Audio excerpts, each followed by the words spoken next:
each line item screaming truths I'd spent 10 years refusing to see. Brandon shifted in his seat, his eyes darting from the paper to my face and back again, searching for the woman who would explain it away, make excuses, understand why he needed to spend $3,000 at a jewelry store I'd never seen a piece from. "Simone, baby, let me explain," he started, reaching for my hand. I pulled back, my fingers curling into my palm. The statement wasn't the worst of it. That honor belonged to the folder I'd found in his gym bag that morning, stuffed with apartment listings in a part of town I'd never heard him mention, printed emails about wedding venue cancellations for dates we'd never discussed, and photos. So many photos. Brandon with a woman I'd never met, her hand on his chest, his arm around her waist, both of them smiling like they had a secret the whole world was too stupid to discover. How long? My voice came out steady, which surprised me. Inside, everything was breaking apart, 10 years of my life crumbling like wet paper. How long what? He was going to play stupid. Of course he was. I stood up, walked to my bedroom and returned with the folder. I dropped it on top of the credit card statement. "How long have you been planning to leave me for, Tiffany?" The color drained from his face. His mouth opened and closed twice before any sound came out. "You went through my stuff?" "Your stuff?" "Your stuff that I paid for, in the gym bag I bought you, in the apartment I pay rent for?" My laugh sounded foreign to my own ears. "Answer the question, Brandon." He ran his hand over his face, a gesture I'd seen 1,000 times when he was trying to figure out which version of the truth would work best. "It's not what you think." "Then tell me what it is. Tell me why you're looking at apartments with another woman. Tell me why you bought her a $3,000 necklace with my credit card.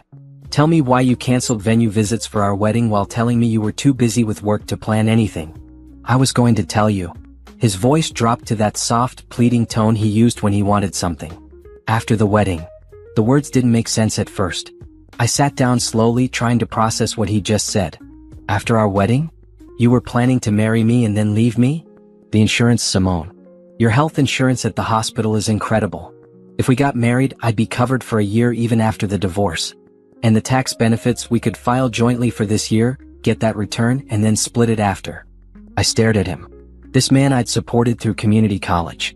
This man whose car payments I'd made when he was between jobs. This man whose mother's medical bills I'd helped pay. This man was sitting in my living room in the apartment I rented on the furniture I bought, telling me he planned to commit marriage fraud. "Get out. Baby, please just listen. Get out." I stood again, my hands shaking now that the shock was wearing off and the rage was settling in. "Get out of my apartment right now. Simone, you're overreacting.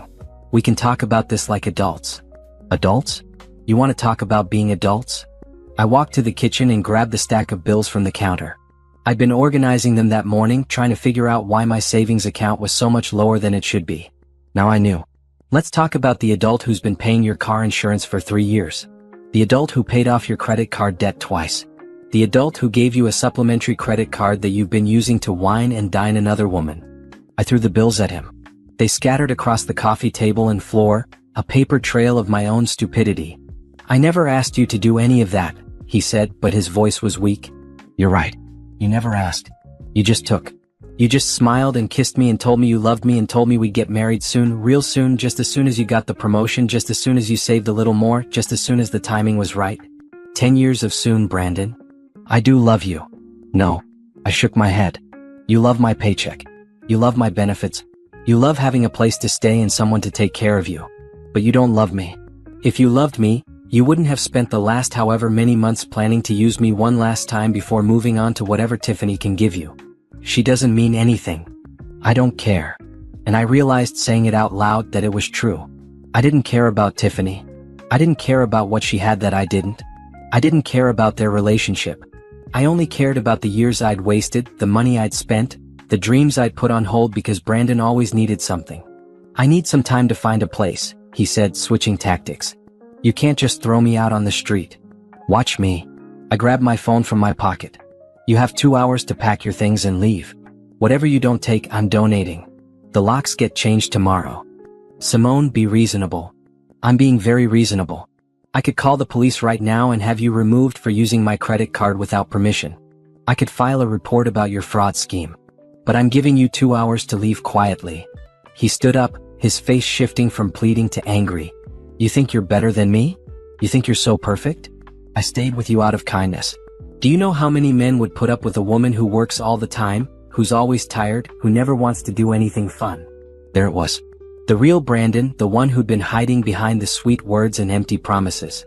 And yet you were planning to marry me anyway, I said softly. For the insurance. For the tax break. Funny how my terrible qualities didn't matter when you needed something. He grabbed his jacket from the back of the couch. I'll come back tomorrow for my stuff. No, you won't. 2 hours. Starting now. I looked at my phone. It's 4 o'clock. You have until 6. This is crazy. You're being crazy. I'm being smart.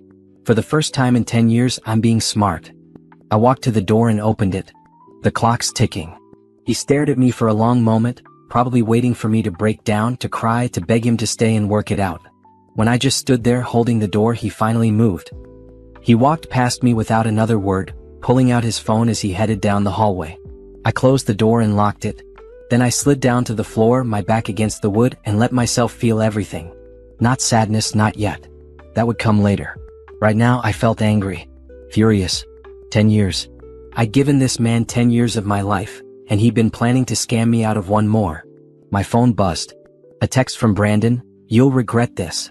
You need me more than I need you. I blocked his number. Then I called my brother Andre. Hey sis, what's up? Can you come over? And bring some boxes? I need help getting someone's stuff out of my apartment. Brandon's stuff. Andre had never liked Brandon, had told me repeatedly that the man was using me. I hadn't listened. Yeah. I'll be there in 20 minutes. You okay? No. But I will be. I hung up and looked around my apartment. My apartment that I'd paid for every month for 8 years. My furniture that I'd saved up for and carefully chosen. My life that I'd been sharing with someone who saw me as nothing more than a meal ticket. The credit card statement was still on the coffee table. I picked it up and looked at the charges again. Restaurants I'd never been to. Clothes from stores I couldn't afford to shop at for myself. Hotels. Concert tickets.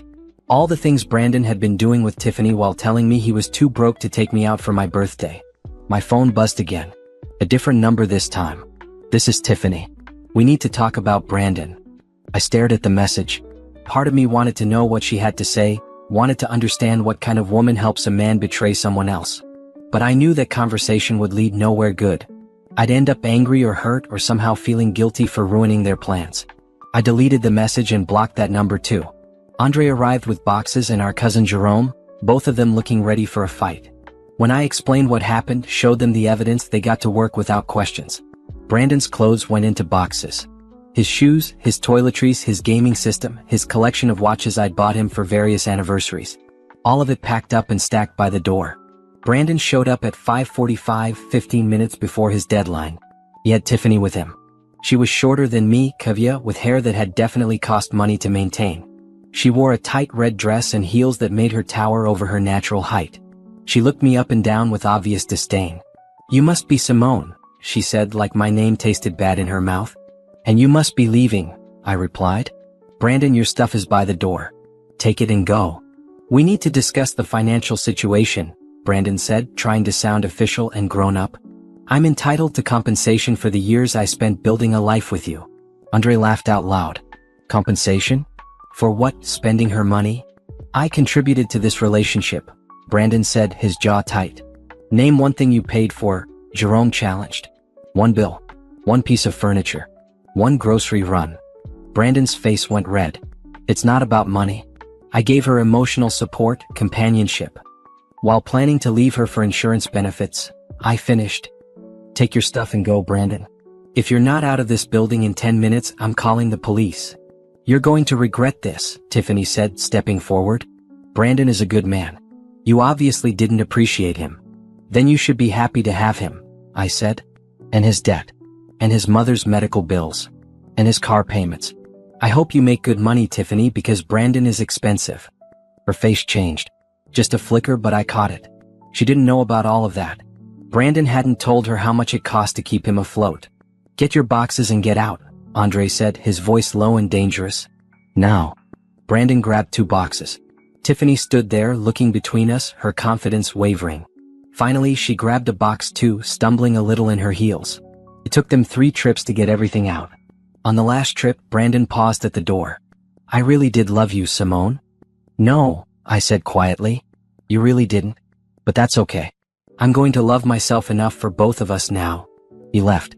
The door closed. Andre changed the locks while Jerome ordered pizza. We sat in my apartment, my newly Brandon-free apartment, and ate in comfortable silence. You did the right thing, Andre finally said. I know. And I did. It hurt, and it would probably hurt worse tomorrow and the day after that, but I knew I'd done the right thing. 10 years was long enough to invest in someone who'd been planning to cash me out all along. My phone, which I'd left on the counter, buzzed with another message. I ignored it. Whoever it was could wait. Right now, I was going to sit with my brother and cousin and eat pizza and start figuring out who Simone was without Brandon taking up all the space in her life. The morning after I kicked Brandon out, I woke up to silence.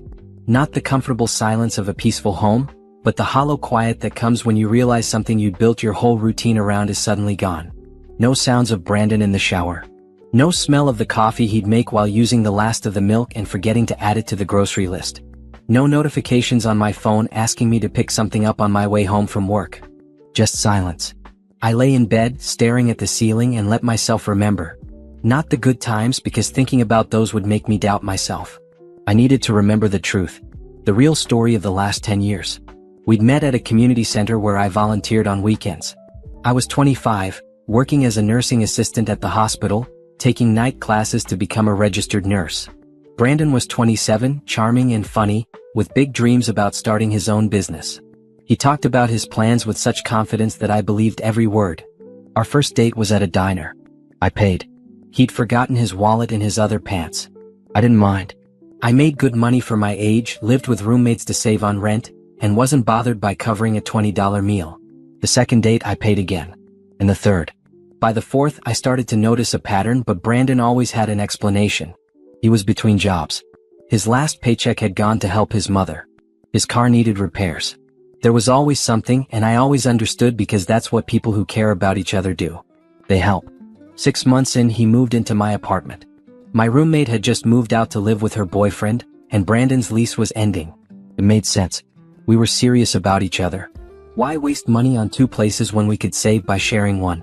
Except we didn't save. My half of the rent stayed the same, and I started paying for all the groceries because Brandon's job search was taking longer than expected. I paid for utilities because he needed to conserve his savings for when he found work. I paid for dates because he felt bad about being broke and I didn't want him to feel worse. 3 months later, he got a job at a call center. Minimum wage, not what he wanted, but something. I was proud of him for taking it despite it being beneath his potential. He promised things would get better. They didn't. The call center job lasted 4 months before he quit. His manager was disrespectful, he said. The hours were terrible. The customers were abusive. I told him to do what was best for his mental health. He'd find something better. Then came the business ideas.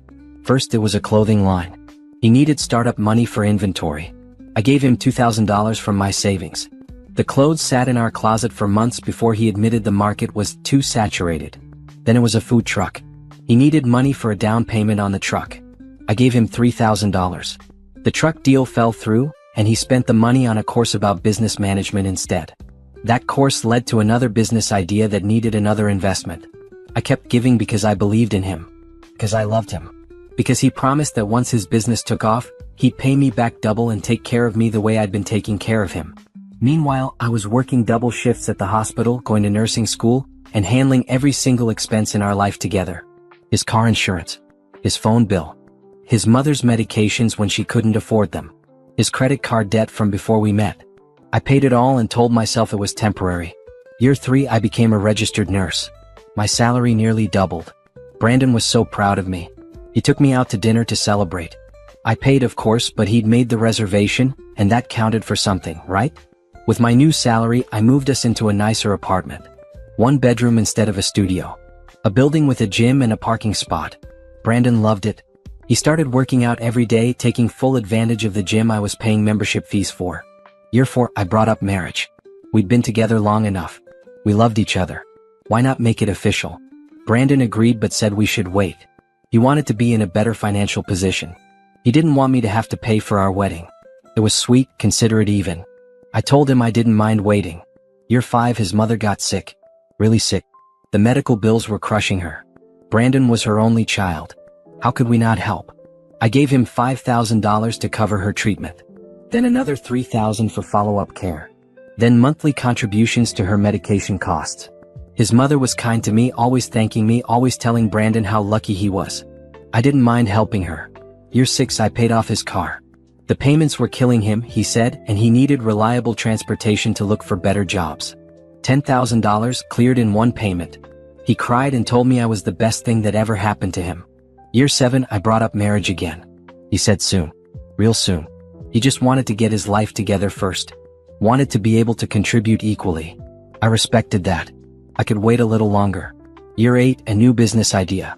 This one was going to work, he promised. He just needed $15,000 for equipment and licensing.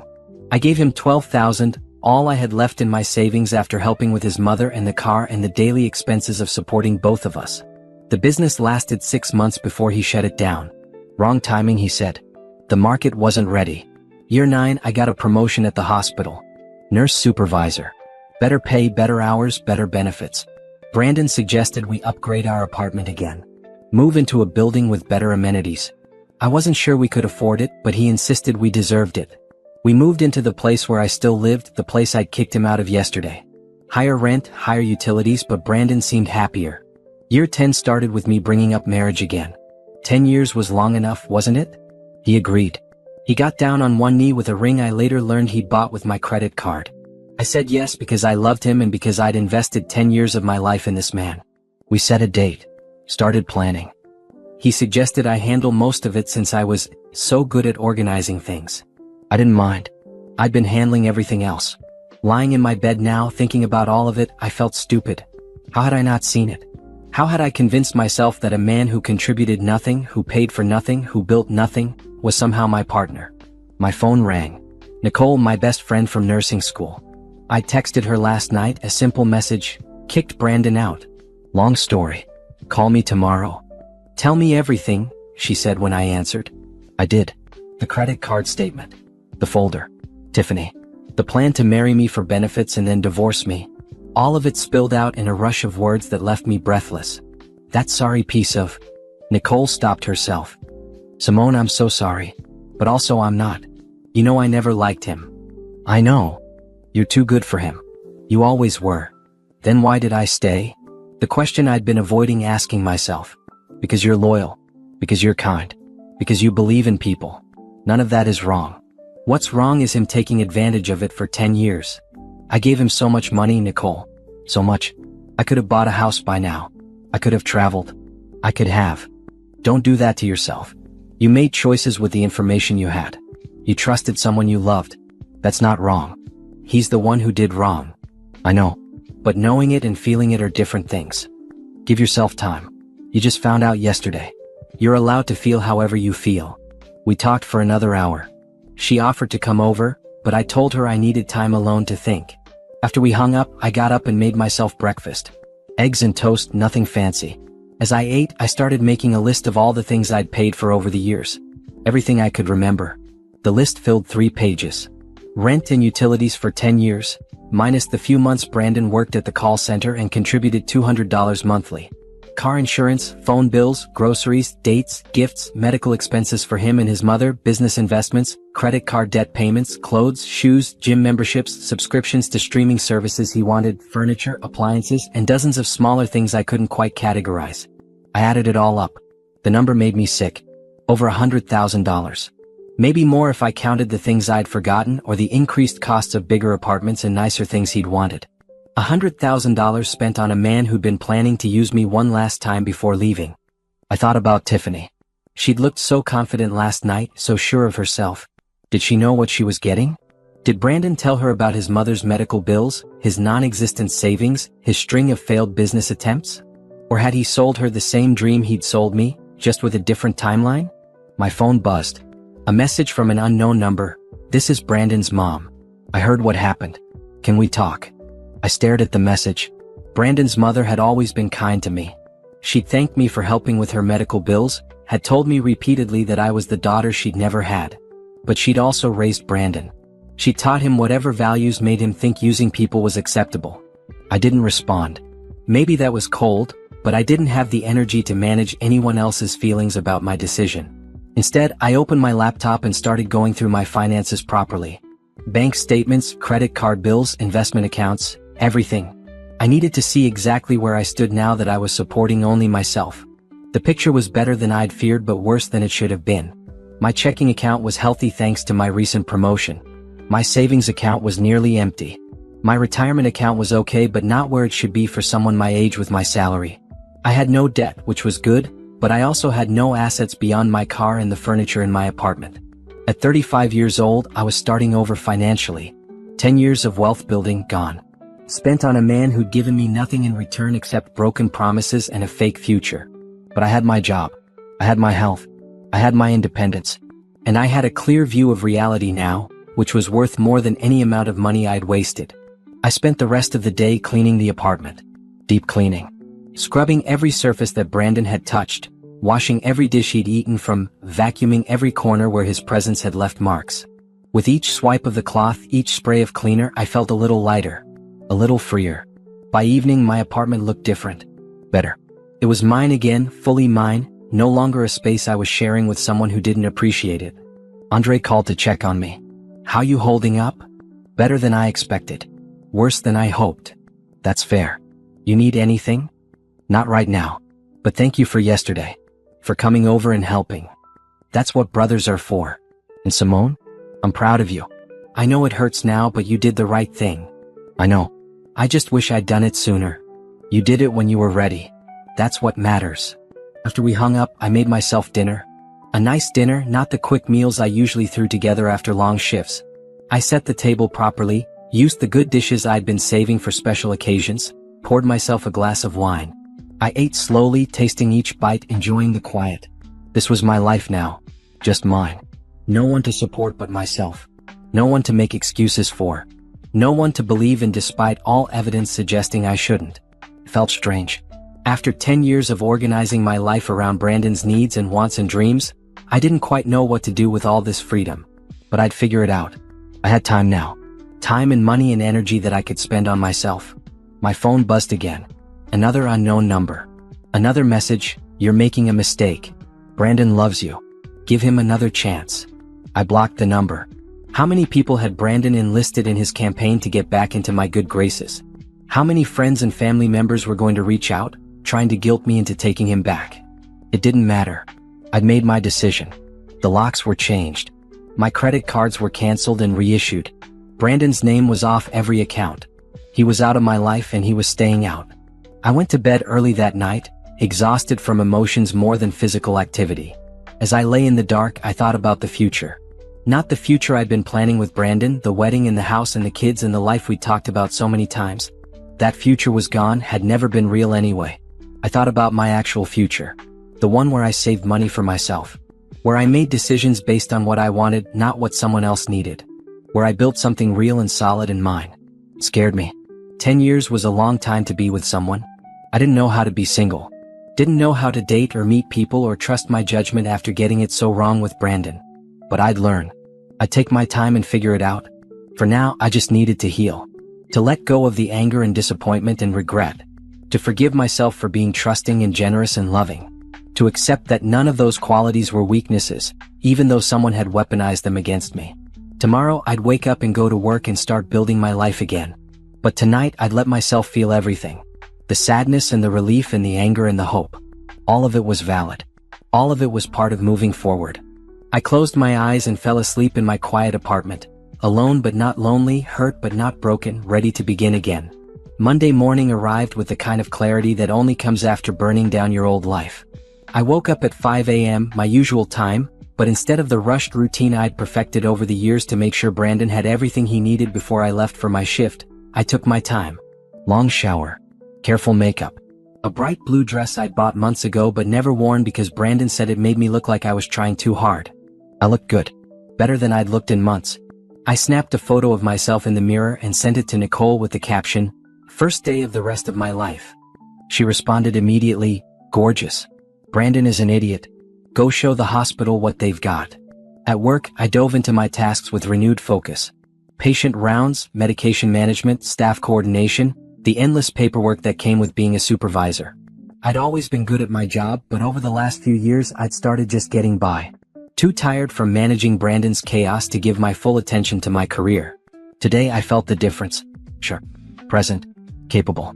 During my lunch break, I sat in my car and made a list. A systematic plan for removing every trace of Brandon from my financial life. I'd started Saturday night by changing the locks and blocking his number, but there was more to do.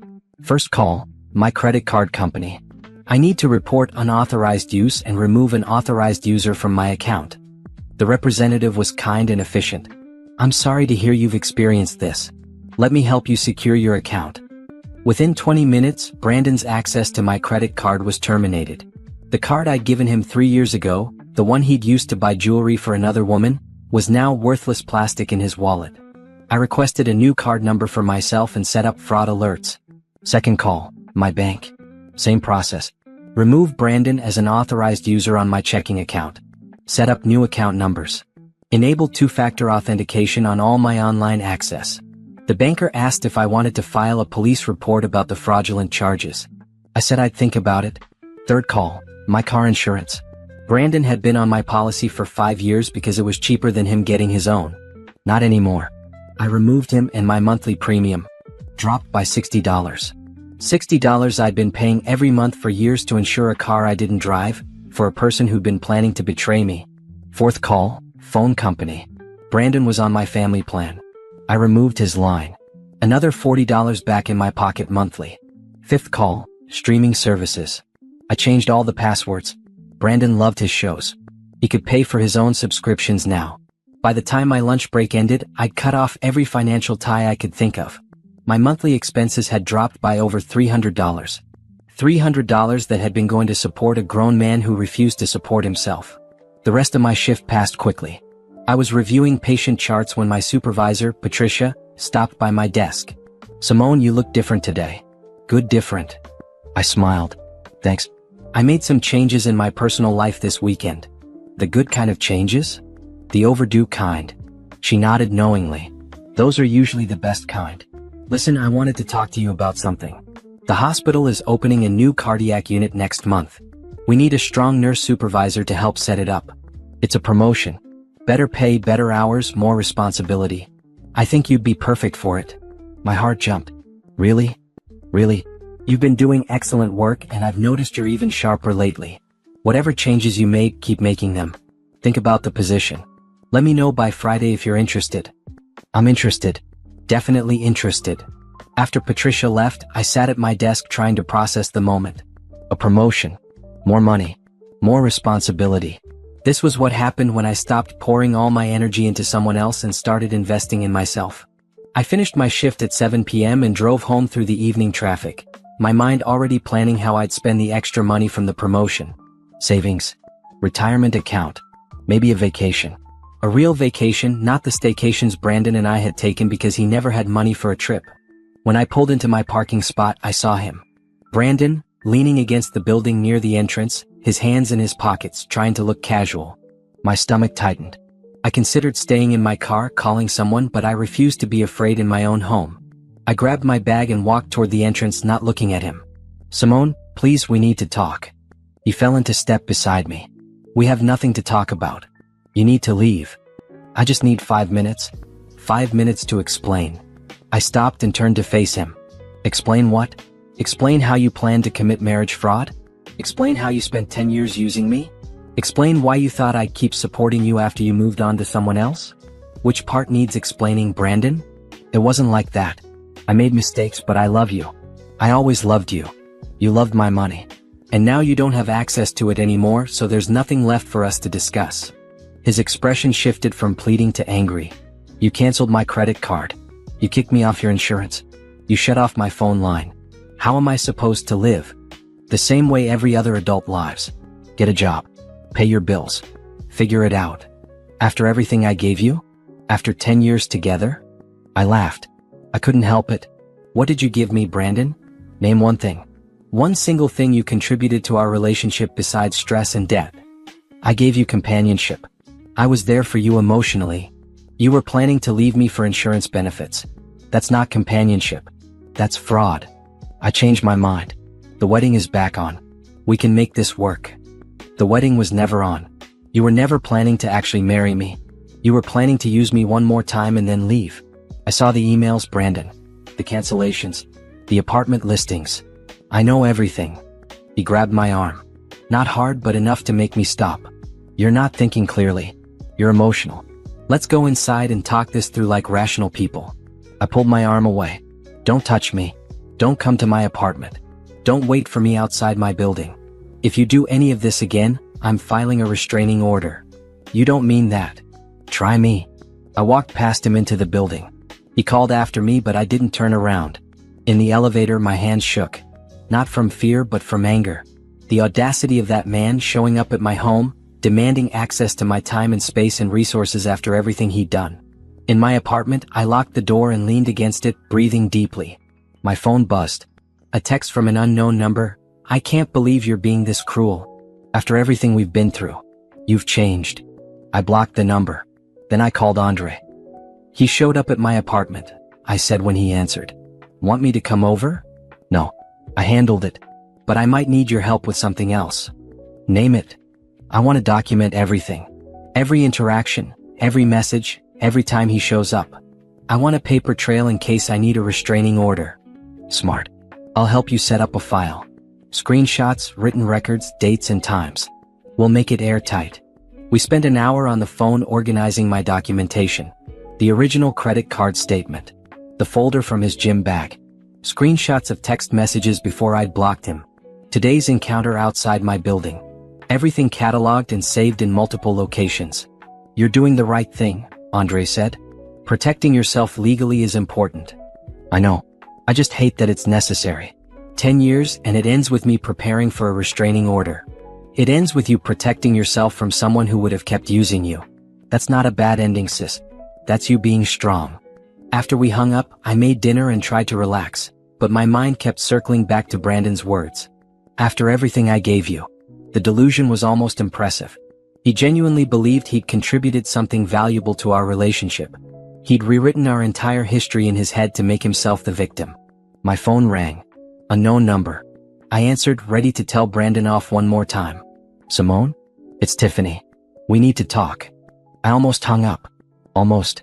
But curiosity got the better of me. Talk about what? About Brandon. About this situation. You're being unfair. I'm being unfair? I'm not the one who helped a man cheat on his partner of 10 years. He told me you two were basically over. That you were just roommates at that point. Did he also tell you I was paying for everything? His car, his insurance, his phone, his housing, his food. Silence. Did he tell you about the wedding we were planning? The venue deposits I'd put down? The dress I'd already bought? More silence. What did he tell you, Tiffany? Let me guess. He told you he was independent, successful, just waiting for the right moment to leave his terrible girlfriend who didn't understand him. Something like that, she admitted quietly. Well, now you know the truth. Brandon doesn't have money. He doesn't have insurance. He doesn't have a job. What he has is a talent for finding women who will support him. If you want to be the next one, that's your choice. But don't call me and tell me I'm being unfair. I didn't know, he said. I don't care what he said. I care about the truth. And the truth is Brandon is a user. He used me for 10 years and he was planning to use me for insurance benefits before moving on to you. Now he doesn't have access to my money anymore, and I'm guessing that's why you're calling. Because he needs help and he's hoping I'll be soft enough to give it to him. He's staying at my place. He doesn't have anywhere else to go. That's not my problem anymore. He's talking about you constantly. About how you're being unreasonable. About how you owe him. I owe him nothing. I gave him 10 years and over $100,000. My debt is paid. Now I'm done. And Tiffany? You should think carefully about what you're getting into. Because whatever he's telling you he'll contribute, he won't. Whatever promises he's making, he won't keep. Ask yourself if you're ready to support a grown man who refuses to support himself. I hung up before she could respond. My hands were shaking again, but this time from satisfaction. Let Tiffany deal with Brandon's reality. Let her pay his bills and fund his dreams and listen to his excuses. She'd wanted him. Now she had him. The rest of the week passed in a blur of work and evening routine adjustments. Coming home to a quiet apartment. Cooking for one. Watching whatever I wanted on TV. Making plans that involved only my schedule. It was strange but not unpleasant. Thursday night, Nicole came over with wine and takeout. You look good, she said, studying my face. Better than you have in years. I feel good. Tired but good. Are you sleeping okay? Better than I expected. I thought I'd miss him, but mostly I missed the idea of him. The person I thought he was. Not the person he actually is. That's healthy. You're grieving the relationship you thought you had, not the person you were actually with. We ate Thai food and talked about everything except Brandon. Work drama, Nicole's dating life, plans for the upcoming holiday season. Normal conversation between friends, the kind I hadn't had much of in the last few years because Brandon had always needed something during my free time. Friday, I met with Patricia and officially accepted the promotion. More responsibility, 15% pay increase, better benefits. I'd start the new position in 3 weeks, giving the current cardiac unit supervisor time to train me. Congratulations, Patricia said, shaking my hand. You've earned this. That night, I celebrated alone in my apartment. Glass of wine, nice dinner, early bedtime. Simple but satisfying. This was my life now. Quiet.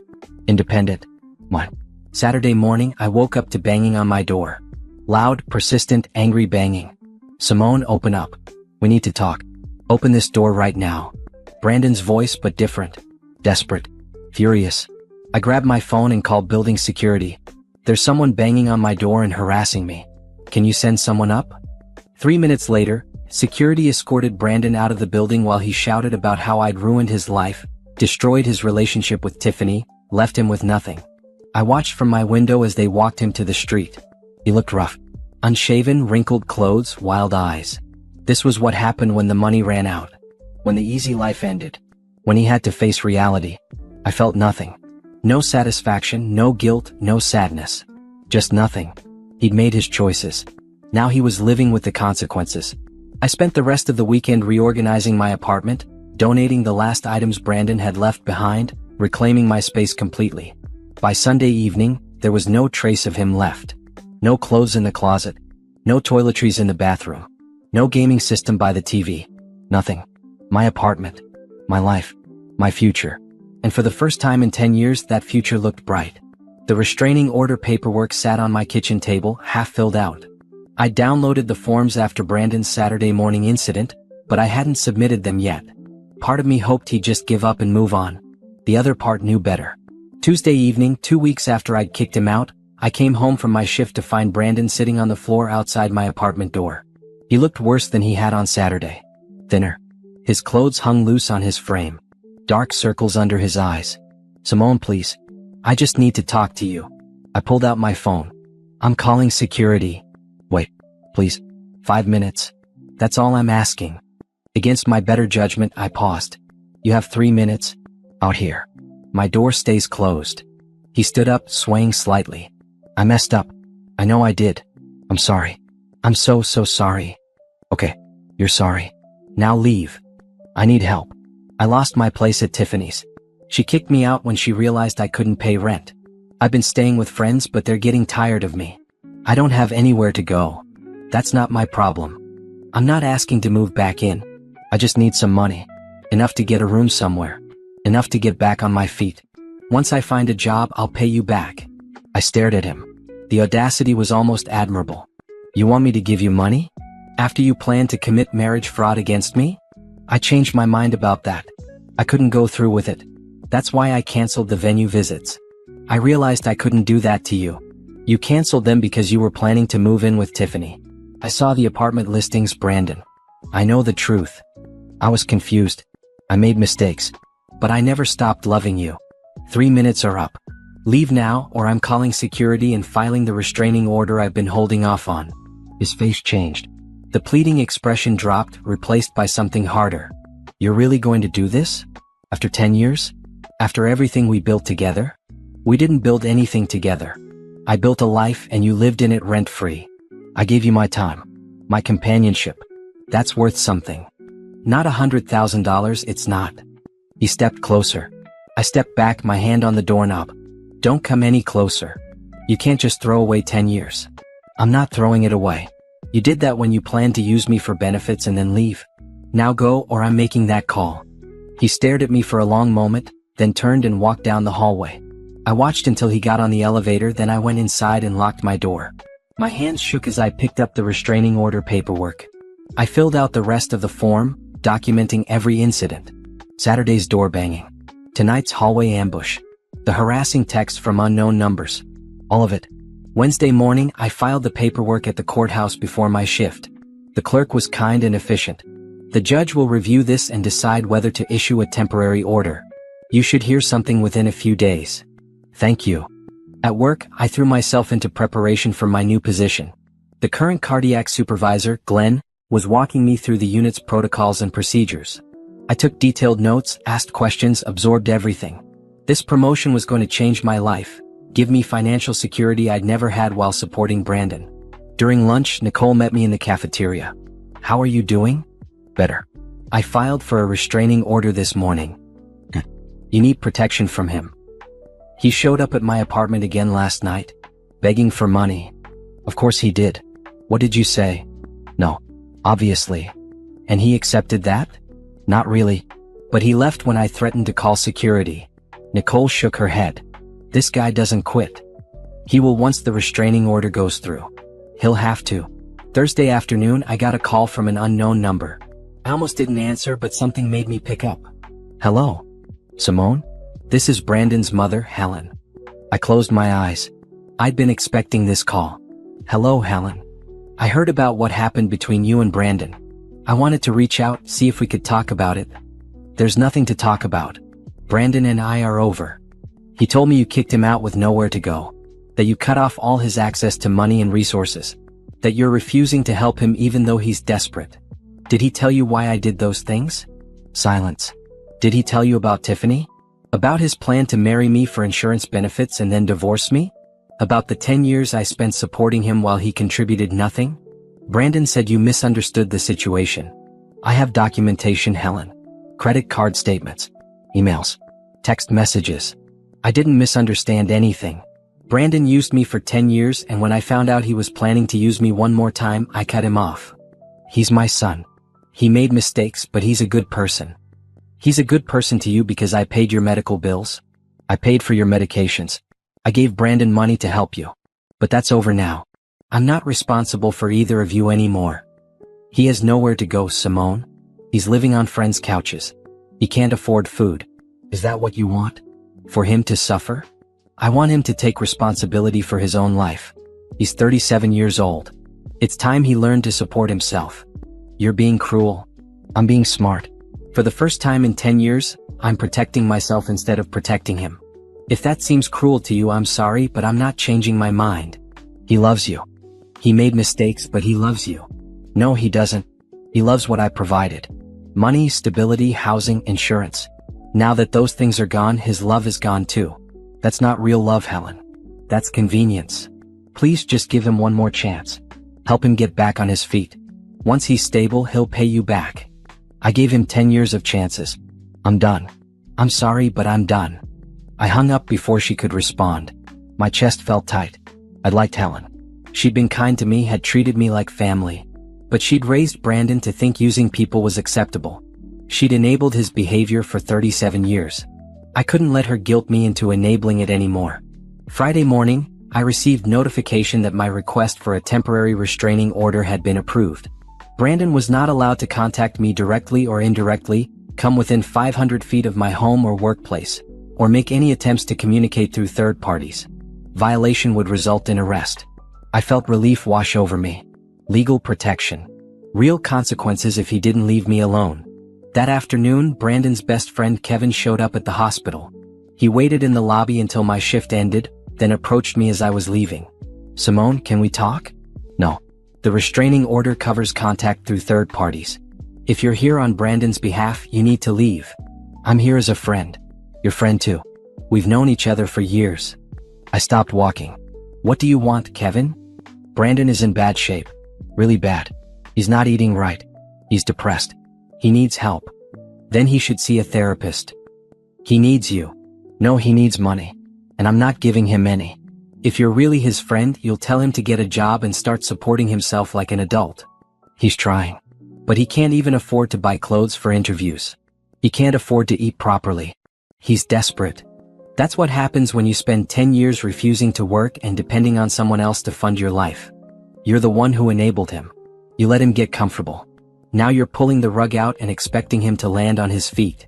I stepped closer to Kevin, anger rising in my chest. I enabled him?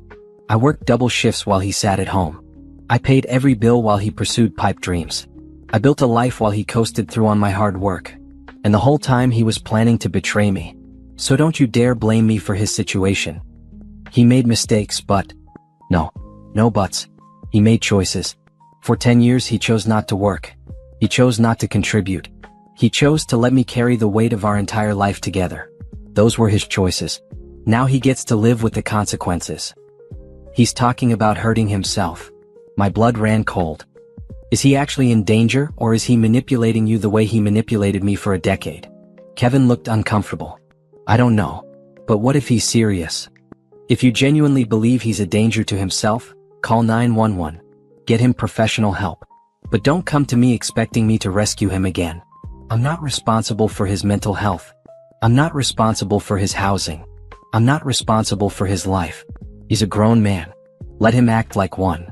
You used to care about him. I used to believe he cared about me too. I was wrong. Now please leave. If you contact me again on Brandon's behalf, I'll file a police report for violating the restraining order.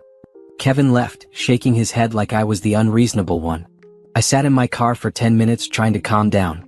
The manipulation tactics were escalating. First the begging. Then the mother. Now the friend warning me about self-harm. What would be next? I called Andre. They're ramping up the pressure. Who? I told him about Helen and Kevin. That's harassment through third parties. That violates the restraining order. I know. But I don't want to get his mother in legal trouble. You might not have a choice. If they keep pushing, you'll need to enforce the order. Otherwise, it's worthless. I know. I hate this. I hate that it came to this. You didn't make it come to this. Brandon did. He's the one who lied and cheated and used you. He's the one who planned to commit fraud. He's the one who's now using emotional manipulation to try to get access to your resources again. None of this is your fault. Then why do I feel guilty? Because you're a good person. But feeling guilty doesn't mean you're doing something wrong. It means you care about people. That's not a flaw, even if someone exploited it. We talked for another 30 minutes. By the time we hung up, I felt steadier. Clear. I wasn't doing anything wrong. I was protecting myself. That was healthy and necessary. Saturday, I woke up to dozens of missed calls. Brandon's number, which I had blocked, and several unknown numbers. There were voicemails. Against my better judgment, I listened to one. Simone, it's Kevin again. Brandon's in the hospital. He collapsed. You need to come. He's asking for you. My first instinct was panic. Then I remembered what Andre said about manipulation tactics. I called the hospital where I worked and asked if Brandon had been admitted. He hadn't. I called the other 2 hospitals in the area. No Brandon. It was a lie. A manipulation tactic designed to scare me into breaking my boundaries. I blocked all the unknown numbers and spent the rest of the day documenting everything. The calls. The voicemails. Kevin's harassment. All of it photographed and saved. If I needed to escalate the restraining order, I had evidence. Sunday was quiet. Too quiet. I kept waiting for the next manipulation attempt, but nothing came. I tried to relax, to enjoy my day off, but anxiety kept creeping in. What would Brandon try next? Monday morning I found out. I arrived at work to find flowers on my desk. 24 red roses with a card. I'm sorry. Please give me another chance. I love you. B. I called security immediately. Someone delivered flowers to my desk. The sender is the subject of my restraining order. Can you remove them and check the security footage to see who delivered them? Security took the flowers and promised to review the footage. An hour later they called back. The delivery was made by a standard flower service. The order was placed online with cash payment. No way to trace it directly to your ex, but we have it documented. Another violation. Another piece of evidence. I was building an ironclad case for a permanent restraining order. At lunch, I met with Patricia to discuss my transition into the new role. She noticed my distraction. Everything okay? Personal issues. Nothing that will affect my work. If you need support, the hospital has resources. Counseling, legal aid for employees, security services. Thank you. I might take advantage of that. That evening, I got home to find a box outside my apartment door. My name on it, no return address. I called building security before opening it. Inside were photos. Pictures of Brandon and me from over the years. Happy moments I'd forgotten about. Vacations we'd taken, holidays we'd celebrated. Ordinary days that had seemed special at the time. At the bottom of the box was a letter. I didn't read it. I photographed everything, documented the delivery, and called the non-emergency police line to report the restraining order violation. The officer who took my report was sympathetic. "We'll document this. Keep saving everything. If he contacts you again, call immediately. We take these orders seriously. Thank you." Tuesday morning, I woke up to text messages from friends I hadn't talked to in years. All of them with similar messages. "Brandon reached out to me. He says you're being unreasonable. He sounds really upset. Maybe you should talk to him." He was mobilizing everyone he knew, trying to create social pressure, trying to make me the villain in a story where he was the victim. I responded to each message with the same reply: "Brandon and I are no longer together. I have a restraining order against him for stalking and harassment. If he contacts you again, please don't pass along messages. Thank you for understanding." Some people responded with support. Others went quiet, probably thinking I was overreacting. I didn't care. I knew the truth. I had the documentation. Their opinions didn't change reality. By Wednesday, the harassment had escalated to a new level. Unknown numbers calling my phone constantly. Messages on social media from fake accounts. Even a letter to my workplace claiming I'd stolen money from Brandon and demanding I pay it back. I forwarded everything to the police. Documented everything. Stayed calm and methodical. This was Brandon's last desperate attempt to regain control. He was using every tactic he could think of, hoping something would work. Nothing would. I was done. Completely, irrevocably done. Thursday afternoon, I met with a lawyer who specialized in restraining orders. She reviewed my documentation and nodded approvingly. "You built an excellent case. With this evidence, we can push for a permanent order." The constant contact through third parties, the letters, the flowers, the harassment campaign on social media, it all demonstrates a pattern of stalking and intimidation. How long will the process take? A few weeks. We'll file the paperwork, get a court date, present your evidence. Given how thorough your documentation is, I'm confident the judge will grant the permanent order. Thank you. In the meantime, keep doing what you're doing. Document everything. Don't respond to any contact. Stay safe. I left her office feeling empowered. I had legal protection. I had a plan. I had evidence. Brandon's manipulation tactics were failing. His harassment was being documented. His control over my life was over. That night, I sat in my apartment and thought about the last 3 weeks. The discovery of Brandon's betrayal. The decision to cut him off. The systematic removal of his access to my life. The restraining order. The constant harassment. All of it had been hard, but I'd survived. More than survived. I'd stood firm in my boundaries, protected myself, and refused to be manipulated. For the first time in 10 years, I was proud of myself. Not for what I'd given someone else, but for what I'd done for me. My phone buzzed. "Nicole, proud of you. Want to come over this weekend? We're having a game night." I smiled and typed back, "I'll be there." Life was moving forward. My life. On my terms. And it felt good. 3 weeks into my new position as cardiac unit supervisor, I finally felt like I could breathe. The harassment from Brandon had slowed to a trickle after the police issued him a formal warning about the restraining order violations. My lawyer was preparing for the permanent order hearing. And for the first time in over a decade, I was focused entirely on myself. The promotion came with a 15% raise, which translated to an extra $1,000 monthly in my pocket. $1,000 that wasn't going towards someone else's car payment or failed business venture. I sat at my kitchen table on a Saturday morning, staring at my budget spreadsheet, marveling at all the green numbers. Rent, utilities, car payment, insurance, groceries, phone bill. The necessities took up less than half my income now. The rest was mine to save, invest, or spend however I wanted. I opened a high-yield savings account and set up automatic transfers. $500 every month, no exceptions. In my first month alone, I'd saved more than I'd managed to save in the entire previous year. My retirement account got a boost too. I increased my contribution percentage and adjusted my investment allocations based on advice from a financial advisor I'd scheduled a consultation with. She'd looked at my accounts and been honest. "You're behind where you should be for your age and income, but you have time to catch up. Let's build you a solid plan." That plan included aggressive saving, smart investing, and building an emergency fund that could cover 6 months of expenses. For the first time since I'd met Brandon, I had financial goals that didn't include funding someone else's dreams. Work itself was challenging but satisfying. The cardiac unit was fast-paced, requiring constant decision-making and problem-solving. I thrived on it.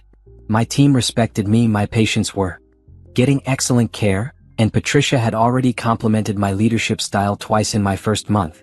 "You've really come into your own," she said during our weekly check-in. "Whatever changes you made in your personal life, they're paying off professionally too." "Thank you. I feel more focused than I have in years." "It shows. Keep it up." Nicole had started inviting me to more social events. Game nights with her friends. Brunch on Sunday mornings. A book club that met monthly. I'd isolated myself during my relationship with Brandon, too tired and stressed to maintain friendships. Now I was reconnecting with people, building a social life that didn't revolve around someone else's needs. At one of Nicole's game nights, I met Elijah. He was Nicole's co-worker, a respiratory therapist at a different hospital. Tall, broad-shouldered, with an easy smile and kind eyes. He sat next to me during the board game and made me laugh with his terrible strategic decisions. "I'm not good at games," he admitted after losing spectacularly at Settlers of Catan. "But I have fun losing." "That's a good attitude to have. You're competitive though. I can tell. You played that game like you were planning 3 moves ahead." Nursing supervisor. Strategic thinking is part of the job. Makes sense. He paused, then added, "Nicole mentioned you just got out of a long relationship." "She did. Not in a gossipy way. Just mentioned you were single now and seemed happier than she'd seen you in years. I hope that's not weird that I'm telling you this." "It's not weird. And it's true. I am happier." "Good. You deserve to be happy." We talked for the rest of the evening. Easy conversation about work, hobbies, favorite foods, travel dreams. He didn't pry about my past relationship, didn't push for personal information I wasn't ready to share. He just talked to me like I was an interesting person worth getting to know. When the game night ended, he asked for my number. "I'd like to take you to dinner sometime." "No pressure. Just dinner, conversation, getting to know each other." I hesitated. Part of me wanted to say yes. Part of me was terrified of jumping into something new before I'd fully processed the old. "Can I think about it?" I asked. "Of course. Take your time. The offer stands whenever you're ready." I gave him my number anyway. "I'll let you know." On the drive home, I thought about Elijah. About the possibility of dating someone new. About whether I was ready. I'd spent 10 years with Brandon. 10 years of my life invested in someone who'd never invested back. The idea of opening myself up to that kind of hurt again was terrifying. But Elijah seemed different. He had a good job. He paid for his own drinks at the game night. He drove his own car. Small things that shouldn't matter but did after my experience with Brandon. I decided to wait. Not because I didn't like Elijah, but because I liked myself too much to rush into anything. I needed time to heal, to rebuild, to figure out who I was outside of a relationship. My brother Andre noticed the change in me too. We had lunch the following Saturday and he studied my face across the table. "You look lighter," he said. "I feel lighter. Like I've been carrying a heavy backpack for years and finally put it down." "That's exactly what you did. You've been carrying Brandon's weight for a decade." "I know. I can't believe I didn't see it sooner." "You saw what you wanted to see. A partnership. Someone who would eventually step up and contribute equally. That's not a character flaw, Simone. That's hope. Hope that was misplaced. Maybe. But better to hope and be disappointed than to never hope at all." We talked about my promotion, my savings goals, my plans for the future. Andre was proud of me. I could hear it in his voice, see it in his eyes. His little sister was finally taking care of herself. "Have you heard from Brandon lately?" he asked. "Not directly. The restraining order is working. But I heard through mutual friends that he's struggling. Lost his place at Tiffany's. Bouncing between friends' couches. Can't keep a job." "Good. Andre. I mean it. Good. He deserves to struggle. He needs to learn that actions have consequences. Maybe this will finally teach him to stand on his own. Maybe." "How do you feel about it? Hearing he's struggling?" I thought about the question. Really thought about it. I feel nothing. No satisfaction, no guilt, no sadness. Just nothing. His life isn't my responsibility anymore. That's healthy. Is it? Shouldn't I care at least a little? We were together for 10 years. You cared for 10 years while he used you. You've earned the right to feel nothing now. Don't second guess yourself. That conversation stayed with me. I examined my feelings carefully, looking for hidden guilt or sadness or regret. But Andre was right. I felt nothing about Brandon's situation. He'd made his choices. Now he was living with them. The permanent restraining order hearing happened in early November. I sat in the courtroom with my lawyer, presenting months of documentation. The flowers, the letters, the harassment through third parties, the constant phone calls, the social media attacks. All of it laid out in chronological order with evidence and witnesses. Brandon showed up without a lawyer. He tried to speak on his own behalf, claiming I was exaggerating, that he just wanted to talk to me like adults, that I was being vindictive. The judge wasn't impressed. Mr. Foster, the evidence is overwhelming.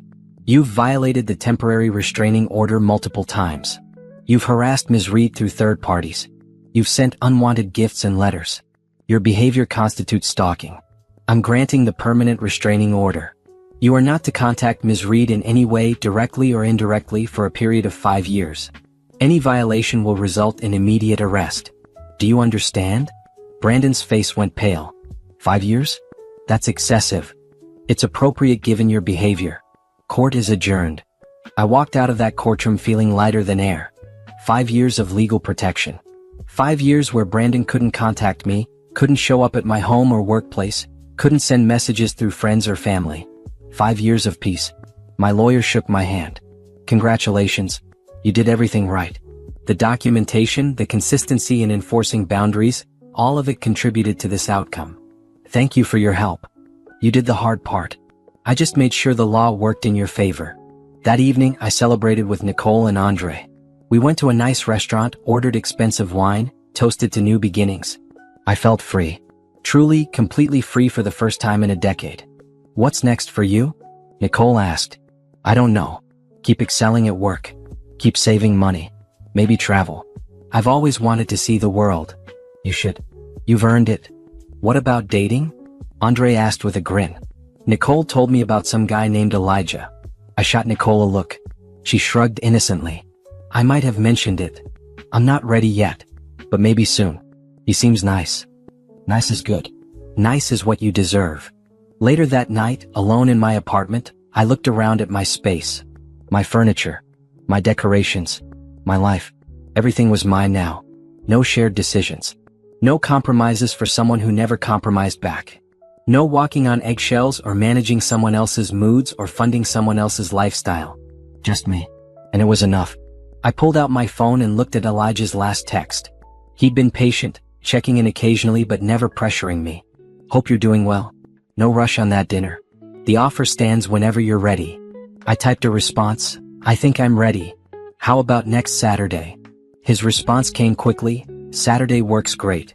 I know a good Italian place if that sounds good. Sounds perfect. I wasn't jumping into a relationship. I wasn't looking for someone to complete me or save me or provide for me. I was just open to the possibility of getting to know someone new. Someone who had their life together. Someone who treated me like an equal. The rest of November passed in a blur of work and personal growth. I took a weekend trip to the mountains, something I'd always wanted to do but never had time for when I was managing Brandon's chaos. I hiked, breathed fresh air, took photos of stunning views. I felt alive. I hit my first savings milestone, $5,000 in my emergency fund. Money that was there just for me, just in case. Money that gave me security and peace of mind. I went on that dinner with Elijah. It was easy, comfortable, fun. We talked for hours about everything and nothing. He paid for dinner without making a big deal about it. He walked me to my car. He asked if he could see me again. I'd like that, I said. No rush though. I know you're rebuilding. I respect that. Thank you for understanding. I lost 5 years to someone who didn't appreciate me. I get it. Take your time. We went on a second date. Then a third. Nothing serious, just two people getting to know each other. He never pushed for more than I was ready to give. He respected my boundaries. He showed up when he said he would. He paid his own way. Small things that meant everything after Brandon. By December, I felt like a completely different person than I'd been 6 months ago. Stronger. More confident. More secure. I'd built a fortress around myself, not to keep people out, but to protect the peace I'd worked so hard to create. I was thriving. At work. Financially. Socially. Emotionally. And it felt incredible. My apartment became my sanctuary. I decorated for Christmas, something I hadn't done in years because Brandon had always complained it was too much work. I put up a tree, hung lights, played holiday music. I invited friends over for a party. Standing in my living room surrounded by people who genuinely cared about me, I realized how much I'd been missing. real friendships, real connections, real joy that didn't depend on managing someone else's needs. Nicole found me in the kitchen refilling drinks. You're glowing. I feel good. Really good. You should. You've come so far in 6 months. I have, haven't I? Brandon was holding you back. Draining you. Now that he's gone, you're becoming who you were always meant to be. I think you're right. The party went late into the night. People laughing, talking, enjoying themselves. My home filled with warmth and light and happiness. This was what life should be. This was what I'd been missing. When everyone left, I cleaned up slowly, savoring the quiet contentment that filled my chest. 6 months ago, I'd been planning a wedding to a man who was planning to betray me. Now I was planning a future that was entirely mine. I checked my savings account before bed. $7,000 now. Growing every month. A foundation for whatever came next. I thought about Elijah and smiled. He texted earlier, had fun at the party. You have great friends. And you're a great hostess. I texted back, thank you for coming. Want to do something next weekend? Absolutely. Your turn to pick the activity. I'll think of something good. I fell asleep that night feeling grateful. For my job. For my friends. For my brother. For my lawyer who'd helped me get the restraining order. For myself, for finding the strength to walk away from someone who'd been using me. The fortress I'd built wasn't made of walls. It was made of boundaries, self-respect, and the knowledge that I deserved better. And from inside that fortress, I could see clearly for the first time in years. The future was bright. And it was all mine. January brought brutal, cold, and crystal clear news about Brandon's life falling apart. I didn't seek out the information. It found me through mutual acquaintances who thought I'd want to know. I didn't, but I listened anyway, curious despite myself about what happened to a man who depended on others for so long. Tiffany had kicked him out in late November. No surprise there. Whatever promises Brandon had made to her, whatever image he'd sold, it had crumbled once she realized he brought nothing to the table but charm and excuses. She posted about it on social media, vague statements about learning to spot users, and never again ignoring red flags.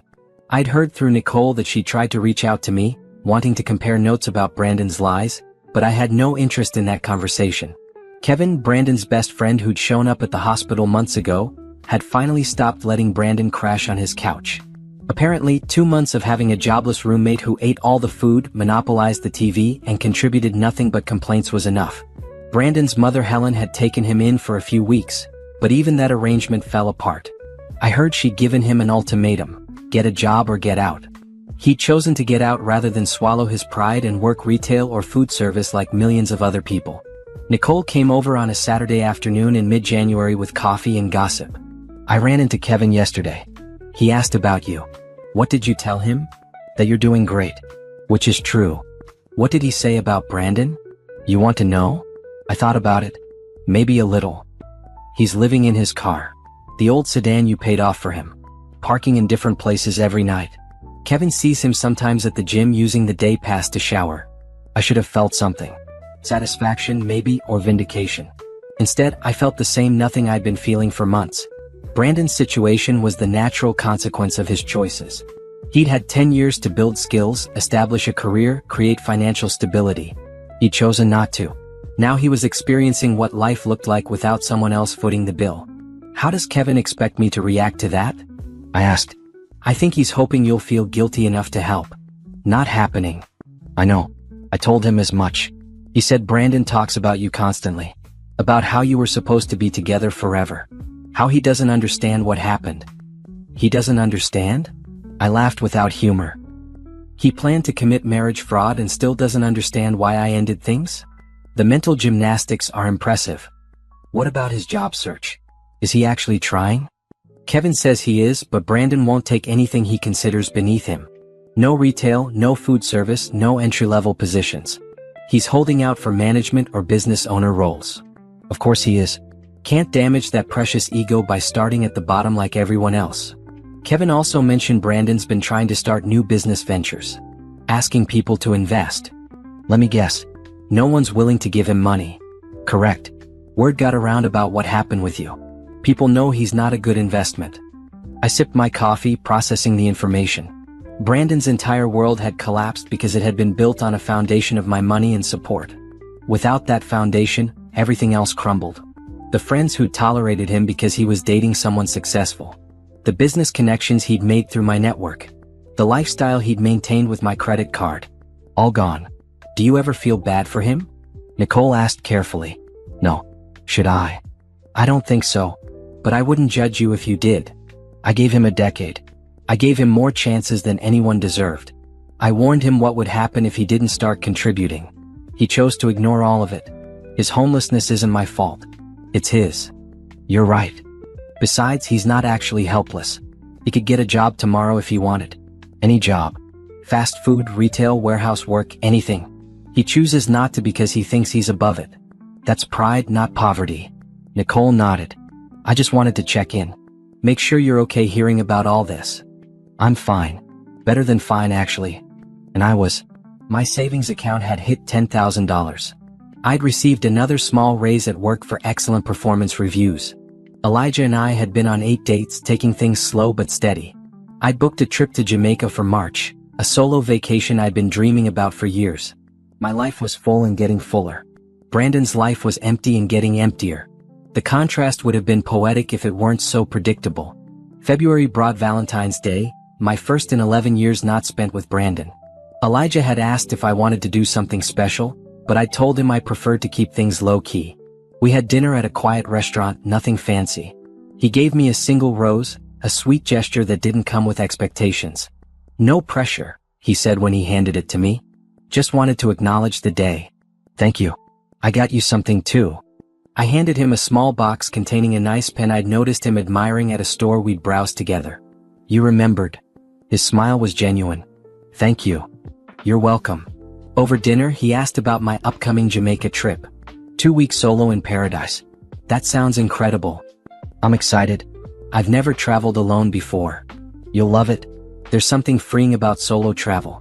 No compromises, no coordinating schedules, just doing exactly what you want when you want. That's what I'm looking forward to. 10 years of compromising left me ready for some pure selfishness. That's not selfishness. That's self-care. I appreciated his perspective. Elijah never pushed me to talk about Brandon, but when I did, he listened without judgment. He understood what it was like to waste years on someone who didn't deserve them. His ex had cheated on him repeatedly before he'd finally ended things. We bonded over our shared experience of choosing ourselves after years of choosing someone else. A week before my Jamaica trip, I was leaving the hospital after my shift when I saw him. Brandon sitting on a bench near the parking lot. He looked rough. Thinner than I'd ever seen him, his clothes wrinkled and dirty, his hair too long and unkempt. He stood up when he saw me. I pulled out my phone immediately. Don't, he said, raising his hands. I'm not violating the order. I'm on public property, more than 500 feet from the entrance. I needed to see you. I kept my finger hovering over the emergency call button. You need to leave. I'm homeless, Simone. Sleeping in my car. Barely eating. Is this what you wanted? What I wanted was for you to take responsibility for your own life. You're capable of working. You choose not to. I'm trying. No one will hire me. Because you won't apply for the jobs that are actually available. You want management positions when you've never managed anything. You want to run businesses when you've never successfully operated one. Lower your expectations and take whatever work you can get. I can't work fast food. I have a college degree. That I paid for. And plenty of college graduates work retail and food service while building their careers. You're not special, Brandon. You're just stubborn. I made mistakes. I know I did. But I loved you. Doesn't that count for anything? No.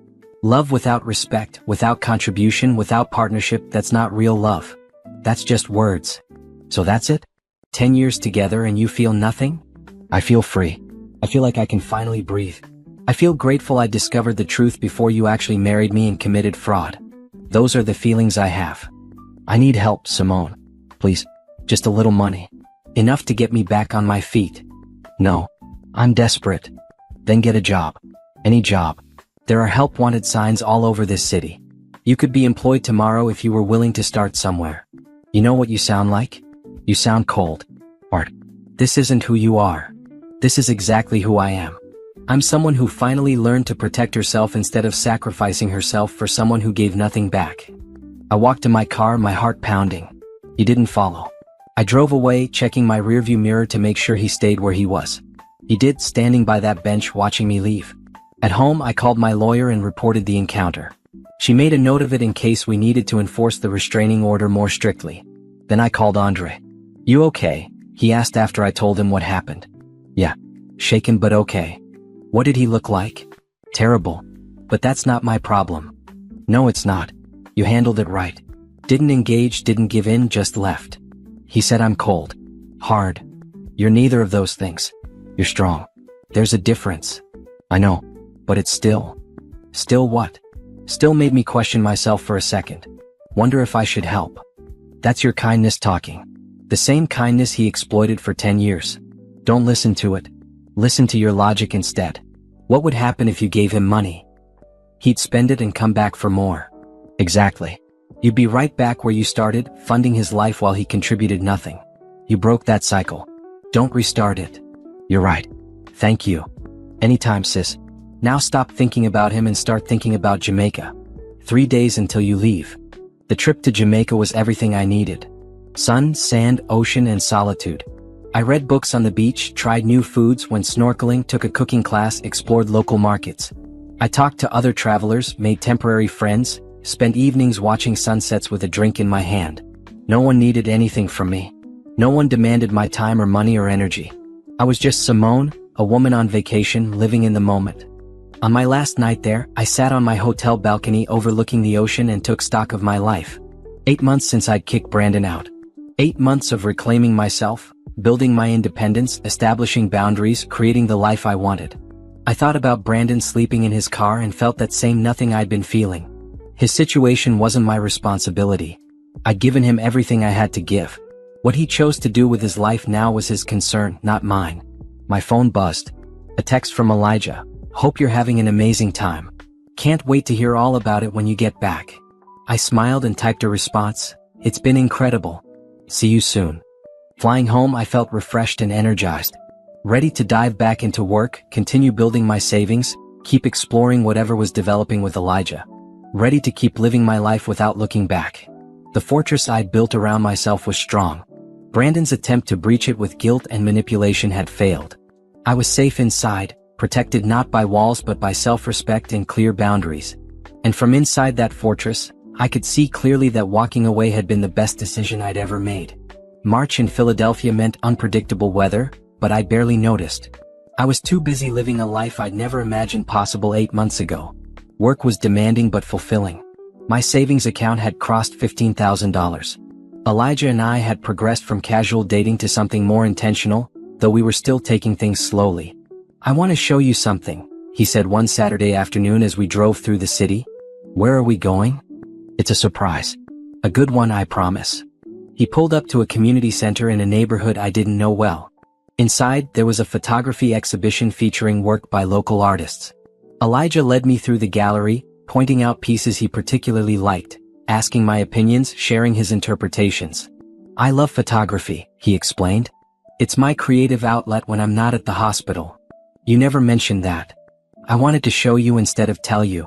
We spent 2 hours there, talking about art and perspective and how different people see the same world in completely different ways. It was the kind of date I'd never had with Brandon. Thoughtful. Intentional. Designed around shared experience rather than just going through motions. Afterward, we got coffee at a small cafe nearby. "Can I ask you something?" Elijah said, his hands wrapped around his mug. "Sure. Where do you see this going?" We've been seeing each other for almost 4 months now, and I know you've been healing from your last relationship, but I'd like to know what you're thinking. I appreciated the directness. I like spending time with you. A lot. But I'm not ready for anything serious yet. Define serious. Labels. Expectations. The assumption that we're building towards something specific. That's fair. Can I tell you what I'm thinking? Please. I'm not in a rush. I like where we are. I like getting to know you without pressure. But I also want you to know I'm not dating other people, and I'm interested in seeing where this could go when you're ready. I'm not dating anyone else either. Good to know. He smiled. So we're exclusively casual? I guess we are. Works for me. The conversation settled something in my chest. Elijah wasn't pushing me. He wasn't demanding more than I could give. He was just being honest about where he stood and letting me do the same. It was refreshing after years with Brandon, who'd promised commitment while planning betrayal. April brought my 1-year anniversary at my supervisor position and another promotion opportunity. Patricia called me into her office on a Monday morning. The hospital is expanding the cardiac program. We're creating an assistant director position to oversee operations across all cardiac units. I think you'd be perfect for it. My heart jumped. Assistant director? 20% salary increase. More responsibility. You'd be working with administration, managing budgets, overseeing multiple teams. It's a big step up. I'm interested. I thought you might be. The formal interview process starts next week, but I wanted to give you a heads up.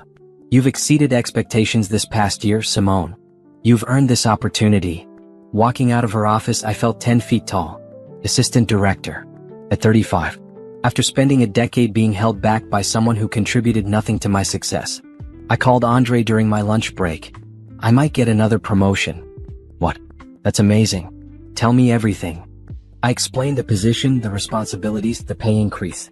He whooped loud enough that I had to pull the phone away from my ear. This is it, sis. This is you becoming everything you were meant to be. It's just an interview. I haven't gotten it yet. You'll get it. I know you will. That evening, I told Elijah over dinner. His reaction was immediate and genuine. Simone, that's incredible. Assistant director at 35? Do you know how impressive that is? It feels surreal. It shouldn't. You work hard. You're good at what you do. You deserve this. Thank you. When will you know? Interviews are next week. Decision by end of month. You'll crush the interview. I'm not worried. His confidence in me felt different from the empty reassurances Brandon used to give. Elijah's support was based on actually seeing my work ethic, my capabilities, my growth. Brandon's had been based on needing me to succeed so he could keep benefiting from my salary. The interview process was rigorous. 3 rounds. Panel interviews with hospital administration, the cardiology department head, and current directors. I prepared thoroughly, rehearsing answers, researching the hospital's strategic goals, developing a vision for the cardiac program's future. I wore a maroon dress to the final interview, my favorite color, and felt powerful walking into the conference room.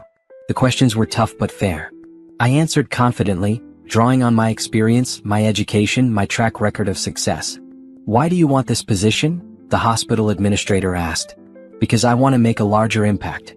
As a unit supervisor, I've improved patient outcomes and team efficiency. As assistant director, I could scale those improvements across all cardiac units. I could shape protocols, mentor supervisors, drive innovation. I'm ready for that challenge. What would you say is your greatest strength? Resilience. I've overcome significant personal challenges this past year, and it's taught me how to adapt, how to stay focused on my goals, how to protect my energy for what matters. Those skills translate directly into leadership. 2 weeks later, Patricia called me into her office with a smile I recognized. Congratulations, Assistant Director Reed. I got the position. 20% raise. New office. New responsibilities. New opportunities to prove myself. I celebrated with my team that afternoon, accepted their congratulations graciously, then went home and cried. Happy tears. Relieved tears. Proud tears. I'd done this, without Brandon dragging me down. Without someone else's chaos derailing my focus. Just me working hard, making smart decisions, building a career I loved. Elijah took me out to celebrate that weekend. Nice restaurant, champagne, heartfelt toast. To the assistant director, he said, raising his glass. May this be just the beginning of all the amazing things you accomplish. We clinked glasses and I felt something shift. Not love, not yet, but the possibility of it. The space where it could grow if I let it. Thank you for being patient with me, I said. I know I've been guarded. You've been healing. There's a difference. I'm starting to feel ready. For more, Yeah. He reached across the table and took my hand. No rush. I'm here whenever you're ready. And even when you're not. May brought my 36th birthday. Nicole threw me a party, inviting friends from work, from the book club, from various corners of my life I'd been rebuilding. Elijah came, meeting more of my people, fitting in seamlessly with his easy humor and genuine interest in everyone he talked to. Andre pulled me aside during the party. You look happy. I am happy. Good. You deserve it. And Elijah seems like a good guy. He is. Not like Brandon. Not at all. Then I approve. The party went late. People laughing, sharing stories, celebrating with me. A year ago, I'd been planning a wedding to someone who'd been planning to betray me. Now I was surrounded by people who actually cared about me, celebrating the life I'd built for myself. After everyone left, Elijah helped me clean up. "You don't have to do this," I said as he loaded the dishwasher. "I want to. Besides, we make a good team." We did. The ease of working together, the natural rhythm, the balance. It was what partnership was supposed to look like. "Can I tell you something?" I asked, leaning against the counter. "Always. I think I'm falling for you." He stopped loading dishes and turned to face me. Yeah. And it terrifies me." "Why?" "Because the last time I fell for someone, I lost 10 years of my life. I'm not him, Simone. I have my life together. I pay my own bills. I respect your boundaries. I want you to succeed not because it benefits me, but because you deserve to succeed." "I know. Logically, I know that. But emotionally you're scared. I get it. Take your time. I'm not going anywhere." I kissed him then. A real kiss, not the tentative ones we'd shared before, but something deeper. Something that acknowledged what was growing between us. "Thank you," I whispered when we pulled apart. "For what?" "For being patient. For being kind. For being nothing like him." "Those are pretty low bars to clear," he joked. "You clear them by miles." June brought my first paycheck as assistant director. The number on the direct deposit notification made me stare at my phone in disbelief. More money than I'd ever made. More than I'd imagined making at this stage of my career. I immediately increased my retirement contributions, added more to my monthly savings transfer, and started researching investment opportunities. The financial advisor I'd been working with helped me develop a long-term wealth-building strategy. "You're in an excellent position," she said, reviewing my accounts. "You've built strong savings, you have no debt, and your income is solid. If you keep this up, you could retire comfortably in your 50s if you wanted to." "Really? Really? You're doing everything right." Hearing that felt like validation. 10 years of supporting Brandon had set me back financially, but I was catching up. Building the future I'd sacrificed for someone who'd never appreciated the sacrifice. I bought my first piece of real estate in July. A small condo in a good neighborhood, something I could rent out for income or eventually live in. The closing felt momentous. My name on the deed. My property. My investment. No one to share it with unless I chose to. Elijah was there when I got the keys, champagne in hand. "To homeownership," he toasted. "To building wealth. To the smartest woman I know." We christened the empty condo with takeout pizza and plans for what I'd do with the space. Rent it furnished to traveling nurses. Airbnb it. Use it as a weekend retreat. The possibilities felt endless. "You're really doing it," Elijah said, looking around the empty living room. "Building the life you want." "I am. It feels good." "It looks good on you." By August, I'd been promoted, bought property, built my savings to $25,000, and developed a healthy relationship with someone who respected me. The contrast to where I'd been a year ago was staggering. And Brandon? I heard through the grapevine that he was still struggling. Still bouncing between couches. Still refusing to take work he considered beneath him. Still blaming me for his situation. I felt nothing. Not satisfaction. Not guilt. Just nothing. His life was his responsibility. Mine was mine. And I was finally fully living it. September brought crisp air and falling leaves, and with it, Brandon's most desperate move yet. I was leaving my condo, the one I'd been renovating on weekends with Elijah's help, when I saw the figure sitting on the front steps. Thin to the point of gaunt, wearing clothes that hung loose and dirty, hair matted and unkempt. Brandon. My first instinct was to call the police. This was a clear violation of the restraining order. But something in his posture, the defeated slump of his shoulders, made me pause. "You can't be here," I said, keeping my distance. "You know you can't be here." "I know. I'm sorry. His voice cracked. "I didn't know where else to go. That's not my problem. You need to leave before I call the police." "I'm homeless, Simone. Actually homeless. I've been sleeping in my car for months, but it finally died. I can't even afford to fix it. I have nothing. No money, no job, nowhere to stay. Then go to a shelter. Apply for assistance. Figure it out like everyone else in your situation has to." I did. I've been at shelters. You don't know what it's like. The things I've seen.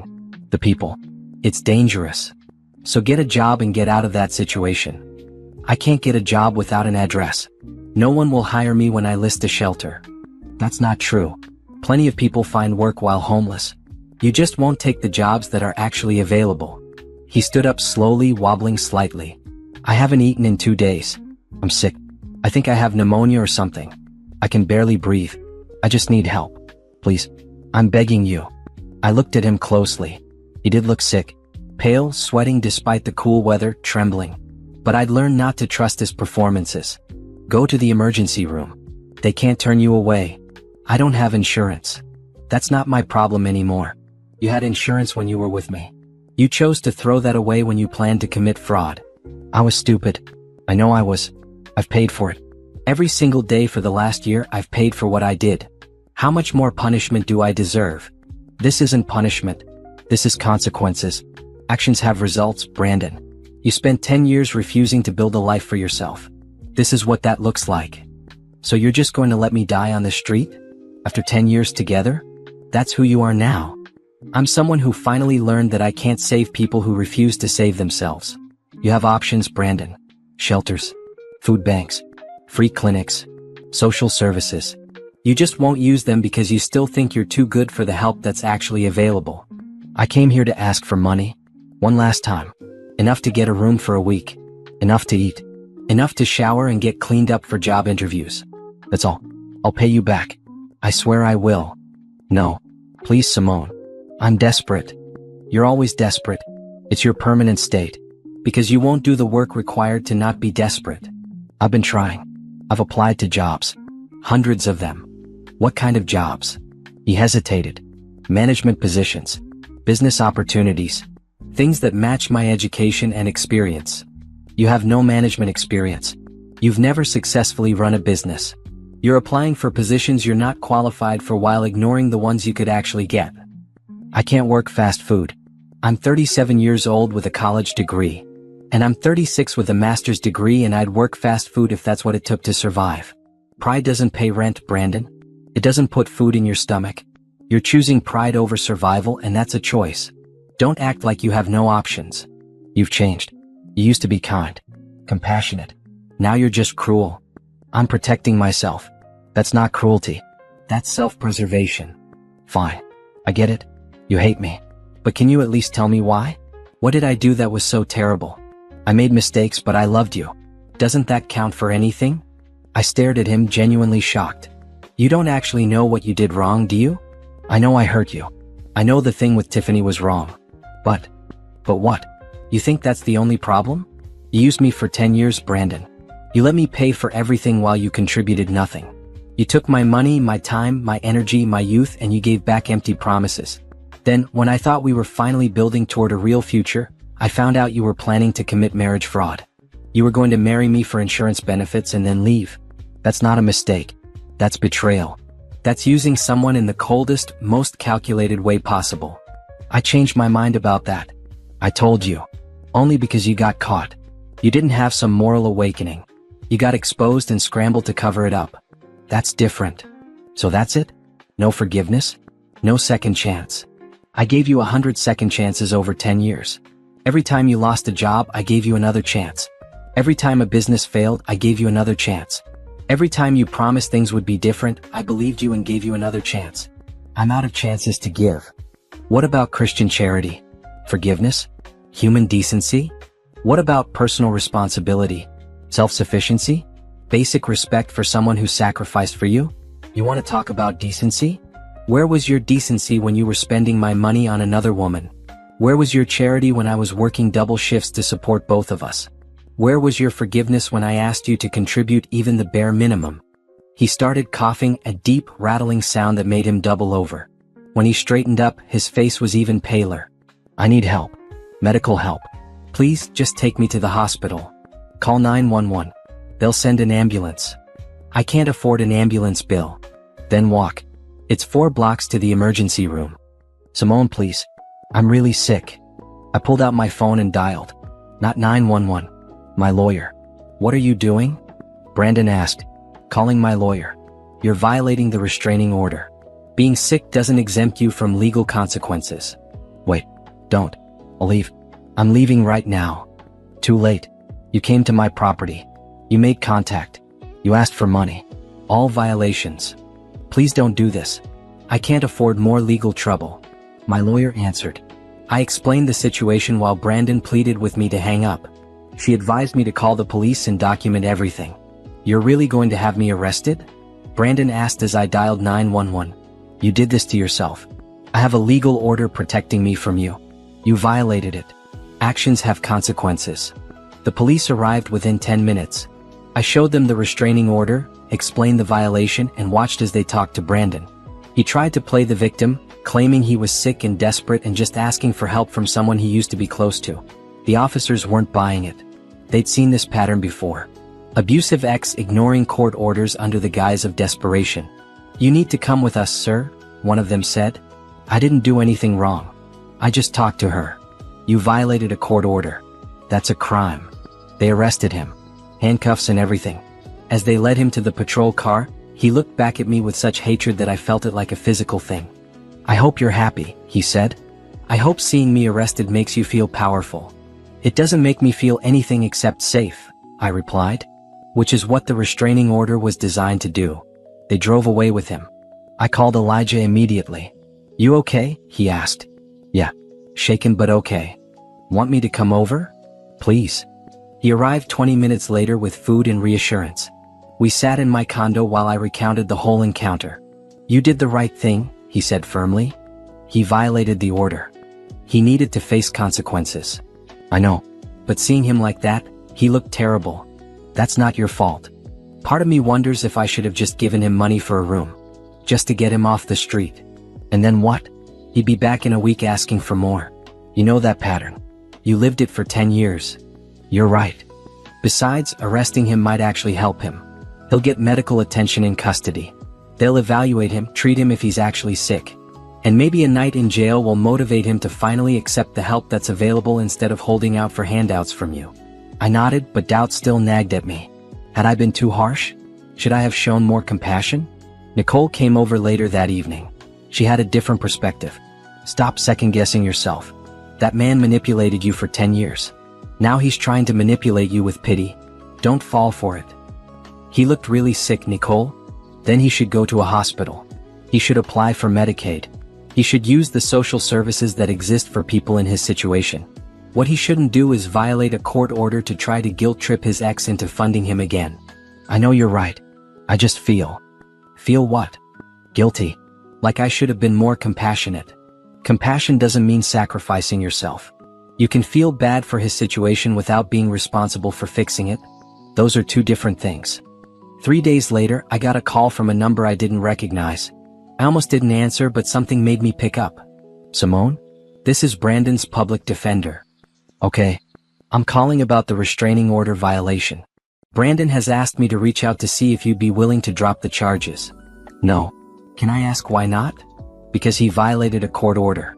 Because this isn't the first time he's tried to contact me. Because he needs to understand that there are real consequences for his actions. He's claiming he was desperate and sick. That he just wanted to ask for help from someone he trusted. He doesn't trust me. He wants to use me. There's a difference. And I have a legal order specifically designed to prevent him from contacting me. He knew what he was doing was illegal. He chose to do it anyway. If you drop the charges, he'll be released and mandated to check in with a social worker who can connect him to resources. If I drop the charges, he'll interpret that as me being soft. He'll try again. The answer is no." "I understand. I had to ask." After I hung up, I sat with the decision. Was I being too hard? Maybe. But I was also protecting myself. Brandon had proven over and over that he wouldn't respect boundaries unless they came with real consequences. This was the consequence. Not me being cruel, but the justice system enforcing a court order he chose to violate. A week later, Brandon was released from jail. I heard through mutual acquaintances that he'd been connected with social services, given a list of resources for housing and employment assistance, and mandated to check in with a caseworker. Whether he'd actually use those resources or continue to hold out for someone to rescue him, I didn't know. And I didn't care. His choices were his own. His life was his responsibility. Mine was mine. And I was living it fully, without guilt, without looking back, without letting his chaos pull me down again. The fortress I'd built remained strong. And I remained safe inside it, protected by boundaries he could no longer cross. November marked 1 year since I'd filed the permanent restraining order. 1 year of peace. 1 year of growth. 1 year of becoming the person I was always meant to be without Brandon's weight dragging me down. My condo renovation was complete. I'd rented it to a traveling nurse for a monthly income that covered the mortgage plus $200 profit. My savings account had reached $35,000. My retirement account was robust and growing. At work, I was excelling in my role as assistant director, implementing new protocols that improved patient outcomes and staff satisfaction. And Elijah had become something real. Not just someone I was dating, but a partner. Someone who showed up, who contributed, who celebrated my wins and supported me through challenges. We'd moved in together in October, splitting rent and expenses equally, maintaining our independence while building something together. "I'm proud of you," he said one evening as we cooked dinner together in our shared apartment. "Look at everything you've accomplished in a year." "We've accomplished," I corrected. "You've been part of this journey. I've been a witness to it. You did the work. You supported me. That matters." He kissed the top of my head. "We make a good team." We did. The difference between this relationship and my decade with Brandon was stark. Elijah paid his half of everything without being asked. He took initiative around the house.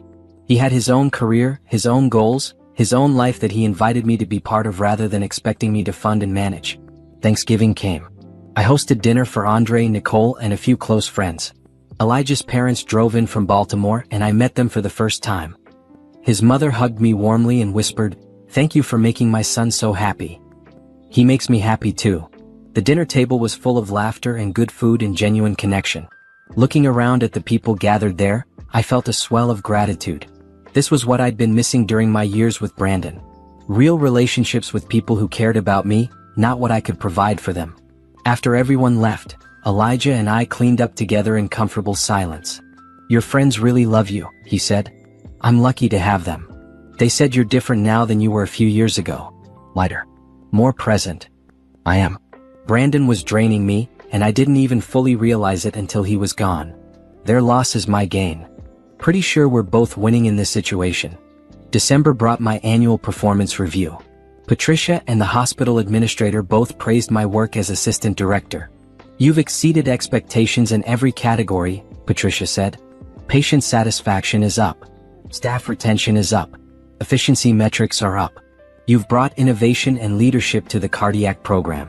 "Thank you. I love this work." "We're creating a director position for the entire cardiovascular department. I'm recommending you for it. 25% salary increase, full benefits package, leadership training opportunities." Interested? My heart soared. "Absolutely. The board will make the final decision in January. But between you and me, it's yours if you want it." Director. At 36. I'd gone from supporting Brandon's failed businesses to directing an entire hospital department in less than 2 years. The trajectory was dizzying. I called Andre from my car. "I'm getting another promotion." "What? Simone, are you serious?" "Director of Cardiovascular Services. 25% raise." Patricia basically said it's mine. "This is incredible. We need to celebrate. Proper celebration. Fancy dinner, the whole thing." That weekend, Andre, Nicole, Elijah, and I went to the nicest restaurant in the city. We ordered expensive wine and multiple courses and toasted to success. "To Simone," Andre said, raising his glass, "who proves every single day that the best revenge is living well." "To living well," everyone echoed. Later, walking through the city with Elijah, I felt like I was floating. Everything I'd worked for, everything I'd sacrificed, was finally paying off. Not just financially, but emotionally, professionally, personally. "Can I ask you something?" Elijah said as we walked hand in hand. "Always. Do you ever think about Brandon? About what he's doing now?" "Sometimes. Usually when someone mentions seeing him or hearing about him. But it doesn't affect me the way it used to." "What do you mean?" "At first I felt nothing. Then I felt angry when he kept trying to contact me. Then I felt guilty when he showed up looking sick and desperate. Now I just feel distant. Like he's someone I used to know, not someone who was part of my life for 10 years. That's healthy. It took a while to get here. But yeah, I think it is." "Do you know what he's doing now?" "Last I heard he was working at a call center. Entry-level position. Living in a room he rents from someone. Still complaining about his situation, still blaming me for it, but at least he's employed and housed. Good for him. Seriously. It's about time he took responsibility." Agreed. January brought the official offer for the director position. I accepted without hesitation. The salary increase pushed my annual income into 6 figures for the first time in my life. 6 figures. Me. The girl who'd spent 10 years supporting a man who refused to support himself. I updated my budget immediately. More aggressive retirement savings. Starting an investment portfolio beyond just retirement accounts. Setting aside money for a house down payment. Building wealth intentionally and strategically. You're doing it, Nicole said when I showed her my financial plan. You're building the life Brandon convinced you wasn't possible. He never said it wasn't possible. He just acted like his dreams were more important than mine. Same result. He held you back. Not anymore. February brought Valentine's Day. Elijah planned a surprise. He picked me up from work and drove to a bed and breakfast in the mountains, the same area I'd visited alone after kicking Brandon out. I remembered you mentioned loving this area, he said as we checked in. Thought we could explore it together. The weekend was perfect. Hiking, good food, sitting by a fireplace talking about everything and nothing. On our last morning there, over breakfast, he handed me a small box. It's not what you think, he said quickly. Just open it. Inside was a key. What's this? I bought a house. Small one, starter home, but it's mine. And I want you to have a key. Not because I'm assuming we'll live there, but because I want you to know you're always welcome. That I see a future with you in it. I felt tears prick my eyes. Elijah. No pressure. We can keep our separate places or we can figure something else out. I just wanted you to know where I stand. I'm committed to this. To us. Whenever you're ready for whatever comes next. I'm ready, I said. I've been ready for a while actually. I was just scared to say it. Scared of what? Of jinxing it. Of losing something good. Of repeating my mistakes with Brandon. I'm not him. You know that, right? I do. I really do. We spent the drive home talking about logistics. His house or mine? Rent both and split time? Move in together? We decided to take it slow, spend more time at his new place, see how it felt before making any permanent decisions. By March, I was spending most nights at Elijah's house. It felt natural, easy, right? We fell into routines without forcing them. Cooking together, maintaining the space together, building a life together. My condo remained rented, providing passive income. My savings continued to grow. My career continued to ascend. Everything I had hoped for during those dark days after discovering Brandon's betrayal was coming true. One Saturday afternoon in late March, I was at the grocery store when I saw her. Tiffany. She looked different than the last time I'd seen her. Tired. Older. She recognized me immediately. Simone. Tiffany. Awkward silence. I owe you an apology, she said finally. For my part in what happened with Brandon. I didn't know the whole story. Okay. I was stupid. I believed his lies. And I paid for it too. He used me the same way he used you.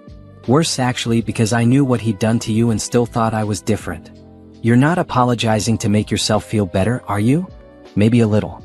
But mostly because you deserve better than what we both did to you. I appreciate that. Thank you. You look good. Happy. I am happy. Good. You deserve it. She walked away and I continued shopping. The encounter didn't affect me the way I'd expected. I felt no anger toward Tiffany, no satisfaction in her admission of being used. Just relief that chapter of my life was closed. April brought my 37th birthday. Elijah threw me a surprise party at his house. Friends from work, Nicole, Andre, people from my book club, even his parents. The house was full of people celebrating me, not what I could do for them, just me. Speech. Someone called out. I shook my head, but Elijah handed me a glass and everyone quieted down. I'm not good at speeches, I started. But I want to thank you all for being here. 2 years ago, my life looked very different. I was in a relationship that was draining me, working hard but not building anything for myself, feeling stuck. Then I made the hardest decision I've ever made. I chose myself. And everything changed. People nodded, some who knew the full story, others who'd only heard pieces. I'm not telling you this to be dramatic. I'm telling you because I want you to know that it's never too late to choose yourself. It's never too late to walk away from situations that don't serve you. It's never too late to build the life you actually want. Thank you for being part of my new life. Thank you for celebrating with me. And thank you for showing me what real friendship and support look like. The room erupted in cheers and applause. Elijah kissed me. Andre hugged me. Nicole whispered, I'm so proud of you. Later that night, after everyone left, Elijah and I sat on his back porch looking at the stars. You're amazing, he said. You know that, right? I'm just living my life. You're thriving. There's a difference. I guess I am. Any regrets? About Brandon, I mean? Only that I didn't leave sooner. But even that's not really a regret. I left when I was ready. That timing was right for me. And now I'm exactly where I'm supposed to be. He took my hand. Me too. The year continued its upward trajectory. Promotion after promotion. Savings milestone after milestone. Relationship depth after relationship depth. Everything Brandon had stolen from me with his manipulation and lies, I was reclaiming and multiplying. The sweet success wasn't just about money or career. It was about peace. About waking up without dread. About building something real with someone who actually contributed. About choosing myself every single day and watching my life transform as a result. Brandon had taught me what I didn't want. Elijah was showing me what I deserved. The contrast made me grateful for both lessons. The cafe was crowded on the Saturday morning in late September, nearly 2 years after I'd kicked Brandon out. I was meeting Nicole for brunch, running a few minutes late because Elijah and I had been looking at houses. Real houses. The kind you buy together, plan a future, and maybe raise a family. I pushed through the door, scanning for Nicole's familiar face, and stopped dead. Brandon sat at a corner table. Alone. Hunched over a cup of coffee, wearing a faded green jacket that looked like it had seen better days. His hair was shorter now, neatly trimmed. His face had filled out a bit from the gaunt look he'd had when he'd violated the restraining order. He looked better than he had then, but worn down in a way that had nothing to do with physical appearance. He hadn't seen me yet. I could leave, find Nicole at a different spot, avoid this encounter entirely. The restraining order had expired 6 months ago, so there was no legal protection keeping him away from me. Just mutual understanding that we were done. But I didn't leave. I realized, standing there watching him stare into his coffee cup, that I felt nothing. No anger. No pity. No curiosity about his life. Just complete indifference. Nicole appeared at my elbow. Is that? Yeah. Want to go somewhere else? No. This is fine. He's just another person in a cafe. We walked to a table on the opposite side of the room. I had my back to Brandon, which was intentional. Nicole kept glancing over my shoulder. He looks different, she murmured. Doesn't matter. Tell me about your new project at work. We ordered food, talked about her job, my job, weekend plans, normal things friends discuss over brunch. I'd almost forgotten Brandon was there when I felt a presence beside our table. I looked up. Brandon stood there, coffee cup in hand, expression carefully neutral. Simone. Nicole. Brandon, I said evenly. I don't want to interrupt. I just wanted to say hello. Okay. Hello. He shifted his weight, clearly wanting to say more. I waited, not helping him, not offering an opening. You look good, he finally said. Happy. I am happy. That's good. That's good. Silence stretched. Nicole watched with obvious suspicion, ready to intervene if needed. I'm working now, Brandon said as if I'd asked. Call center supervisor. Not what I dreamed of doing, but it pays the bills. I have my own apartment. Small, but it's mine. That's good for you. Yeah. It took a while to get here. A lot of help from social services, therapy, actually doing the work I should have been doing all along. Congratulations on figuring it out. He flinched at my tone. Not cruel, just disinterested. I owe you an apology. A real one. What I did, using you for all those years, planning to commit fraud, that was wrong. I was wrong. I've been working on understanding why I did it, taking responsibility, all of that. And I'm sorry. Truly sorry. Okay. Okay. Yes. Okay. I accept your apology. That's it. What else do you want me to say, Brandon? You apologized. I accepted it. We can both move on now. I just thought, I don't know. I thought you'd want to know that I finally get it. That I understand what I did to you. I'm glad you understand. But I don't need your understanding to move forward. I've already moved forward. 2 years ago. He looked like I'd slapped him. Right. Of course. I wanted you to know that I'm different now. That I learned from my mistakes. Good. I hope that serves you well in your future. Is there any chance? I mean, could we maybe get coffee sometime? Just to talk?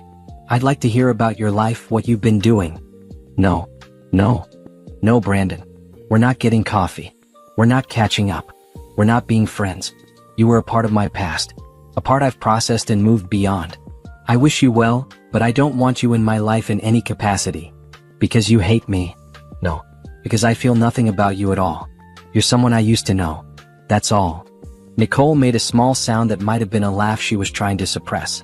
Brandon stood there for another moment, clearly processing the finality of my words. I understand. I'm sorry for interrupting your brunch. He walked away. Back to his corner table, where he gathered his things and left the cafe entirely. Brutal, Nicole said once he was gone. Was it? You basically told him he's irrelevant. He is irrelevant. To my life, to my happiness, to my future. He's just some guy I dated a long time ago. 10 years is a long time though. It was a long time. Past tense. But I've been rebuilding for 2 years now and everything I've built has nothing to do with him. He's not a factor. Our food arrived. We ate and talked about other things. I didn't think about Brandon again until later that evening. I was at Elijah's house, our house now really, since I'd officially moved in 3 months ago and we'd listed his starter home for sale. We were in the kitchen making dinner together when he asked about my day. Ran into Brandon at brunch. Elijah's knife paused mid-chop. How was that? Fine. He apologized. I accepted. He asked to get coffee. I declined. That was it. How did it feel? Seeing him? Nothing. I felt nothing. Really? Really? He's just someone who used to be in my life. Not important anymore. That's growth. It's freedom, I corrected. Complete freedom from caring what he thinks or does or becomes. I'm proud of you. Thank you. Now, are you going to finish chopping those vegetables or are we having soup for dinner? He laughed and went back to cooking. We moved around each other easily, a dance we'd perfected over months of shared space and shared life. This was partnership. Equal contribution. Mutual respect. Everything I'd wanted with Brandon but never had. After dinner we sat on the couch looking at house listings. We'd been searching for our forever home, something with enough space for the future we were planning. Kids maybe. Definitely a home office for each of us. A yard for the dog Elijah wanted. This one, I said, pointing to a listing for a 4-bedroom colonial. Good school district, updated kitchen, finished basement. Want to schedule a viewing? Yes. We'd both come into this relationship with our lives together. Elijah had his house, his savings, his career. I had my condo, my investments, my director position. We were building something new while maintaining our independence. Neither of us needed the other. We chose each other. That difference mattered. October brought the house purchase. We made an offer on the colonial and it was accepted. The mortgage application asked about my income and I filled it in with pride. Director's salary plus rental income plus investment returns. I was a high earner. A strong candidate. An asset. The loan officer approved us quickly. You both have excellent credit and strong financial profiles. This should be a smooth process. At closing, I signed my name on document after document. Legal ownership of real estate. A home I'd purchased with someone who contributed equally. My signature next to Elijah's, both of us building this together. Congratulations, the realtor said, handing us keys. Welcome to home ownership. We drove to the house, our house, and walked through the empty rooms making plans. Home office here, Elijah said, pointing to a sunny room overlooking the backyard. Guest room here for when Andre visits. Nursery? He pointed to a smaller room. Eventually. He kissed me. Eventually sounds perfect. We spent the rest of the day measuring rooms, planning furniture placement, dreaming about the life we'd build here. 2 years ago, I'd been planning a wedding to a man who'd been planning to use me. Now I was planning a future with a man who wanted to build alongside me. November brought Thanksgiving. We hosted at our new house. Andre, Nicole, Elijah's parents, friends from work, all gathered around our dining table. I looked around at the people who'd supported me through the hardest time of my life and felt overwhelming gratitude. I want to make a toast, I said, standing with my wine glass. 2 years ago, I was in a very different place. Scared, hurt, angry, unsure if I'd ever trust anyone again. But I had people who supported me, who reminded me of my worth, who celebrated my growth. Thank you for being those people.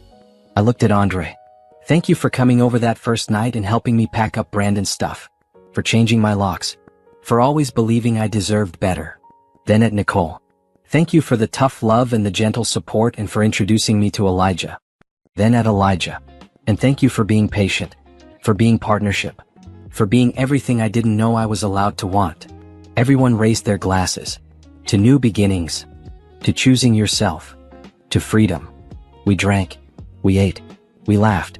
This was family. Chosen family. People who loved me for who I was, not what I could provide. December brought unexpected news.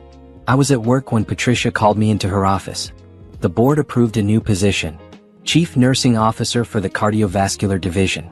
System-wide role. You'd oversee all cardiac programs across our network of hospitals. Significant salary increase, comprehensive benefits, leadership development opportunities. Interested? Very interested. I thought so. The interview process starts in January. You're my top recommendation. Chief Nursing Officer. 3 years after kicking Brandon out, I was being considered for a C-suite position. The trajectory was almost unbelievable. I called Andre on my way home. Remember when Brandon said I'd never amount to anything without him? I remember you never said that, but he definitely implied it. I'm being considered for CNO of Cardiovascular Services. System-wide. Andre screamed. Literally screamed into the phone. Simone. That's incredible. I know. This is everything. This is the universe proving that leaving him was the best decision you ever made. The universe and 2 years of hard work. Both can be true. That evening, Elijah cooked a celebratory dinner. CNO Reed, he said, testing how it sounded. I like it. I haven't gotten it yet. You will. You're the most qualified person I know. Biased. Accurate. The year ended with me and Elijah hosting a New Year's Eve party at our house. Friends and family counting down to midnight, celebrating not just a new year but new chapters in all our lives. As the countdown started, Elijah pulled me aside to the quiet hallway. I have something for you, he said. We said no gifts. This isn't a gift. It's a question. He pulled out a small box. My heart stopped. I know we've talked about taking things slow, and we can still do that. But I also know what I want, and what I want is a life with you. Officially. Legally. Forever. He opened the box. A simple diamond ring, elegant and perfect. Simone Reed, will you marry me? I started crying. Happy tears. Overwhelmed tears. Yes, of course yes. He slid the ring on my finger. We kissed as midnight struck and cheers erupted from the living room. 10, 9, 8. We walked back to the party hand in hand. Nicole saw the ring first and screamed. Then Andre. Then everyone was crowding around us, congratulating us, celebrating with us. I can't believe you're engaged, Nicole said, hugging me tight. Me neither. 2 years ago I was ending a 10-year relationship. Now I'm starting a new chapter. That's how it works. Sometimes you have to end something wrong to begin something right. The party continued late into the night. People laughing, dancing, celebrating.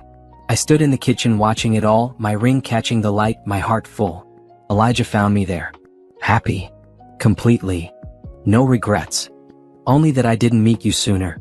But then again, I probably wasn't ready for you sooner.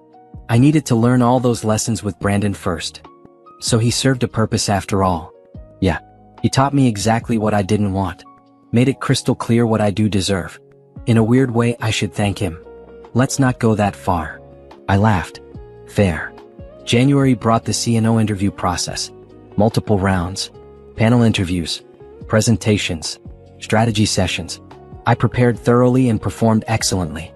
February brought the job offer. Chief Nursing Officer. 40% salary increase. Comprehensive benefits. National leadership role. Everything I'd worked for. I accepted immediately.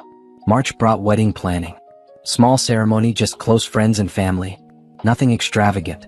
Just real and meaningful in us. April brought the wedding itself. I wore a bright blue dress instead of traditional white. Elijah wore a maroon suit. We exchanged vows we'd written ourselves in a garden surrounded by people we loved. I promised to choose us every day, I said. To contribute equally. To build together. To support your dreams while pursuing my own. To be a partner in the truest sense of the word. I promise to respect your independence, Elijah said. To celebrate your success. To share the load. To love you not for what you can give me but for who you are. To be worthy of your trust. We kissed as husband and wife. Started our forever right there in that garden with those people witnessing our commitment. The reception was joyful. Dancing and laughter and terrible speeches from Andre that made everyone cry laugh.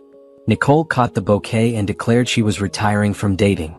As the evening wound down, I stood on the edge of the dance floor watching my husband talk to his parents, my brother dancing with Nicole, our friends celebrating our happiness. This was what I'd been missing all those years with Brandon. This feeling of being truly seen, truly valued, truly partnered with. A year ago, I'd run into Brandon at that cafe. He'd apologized, asked for coffee, tried to insert himself back into my narrative. I told him I felt nothing and it was true. Now, standing at my own wedding, married to a man who loved me as an equal, I realized I felt something about that decade with Brandon after all. Gratitude. Not for him but for the lessons.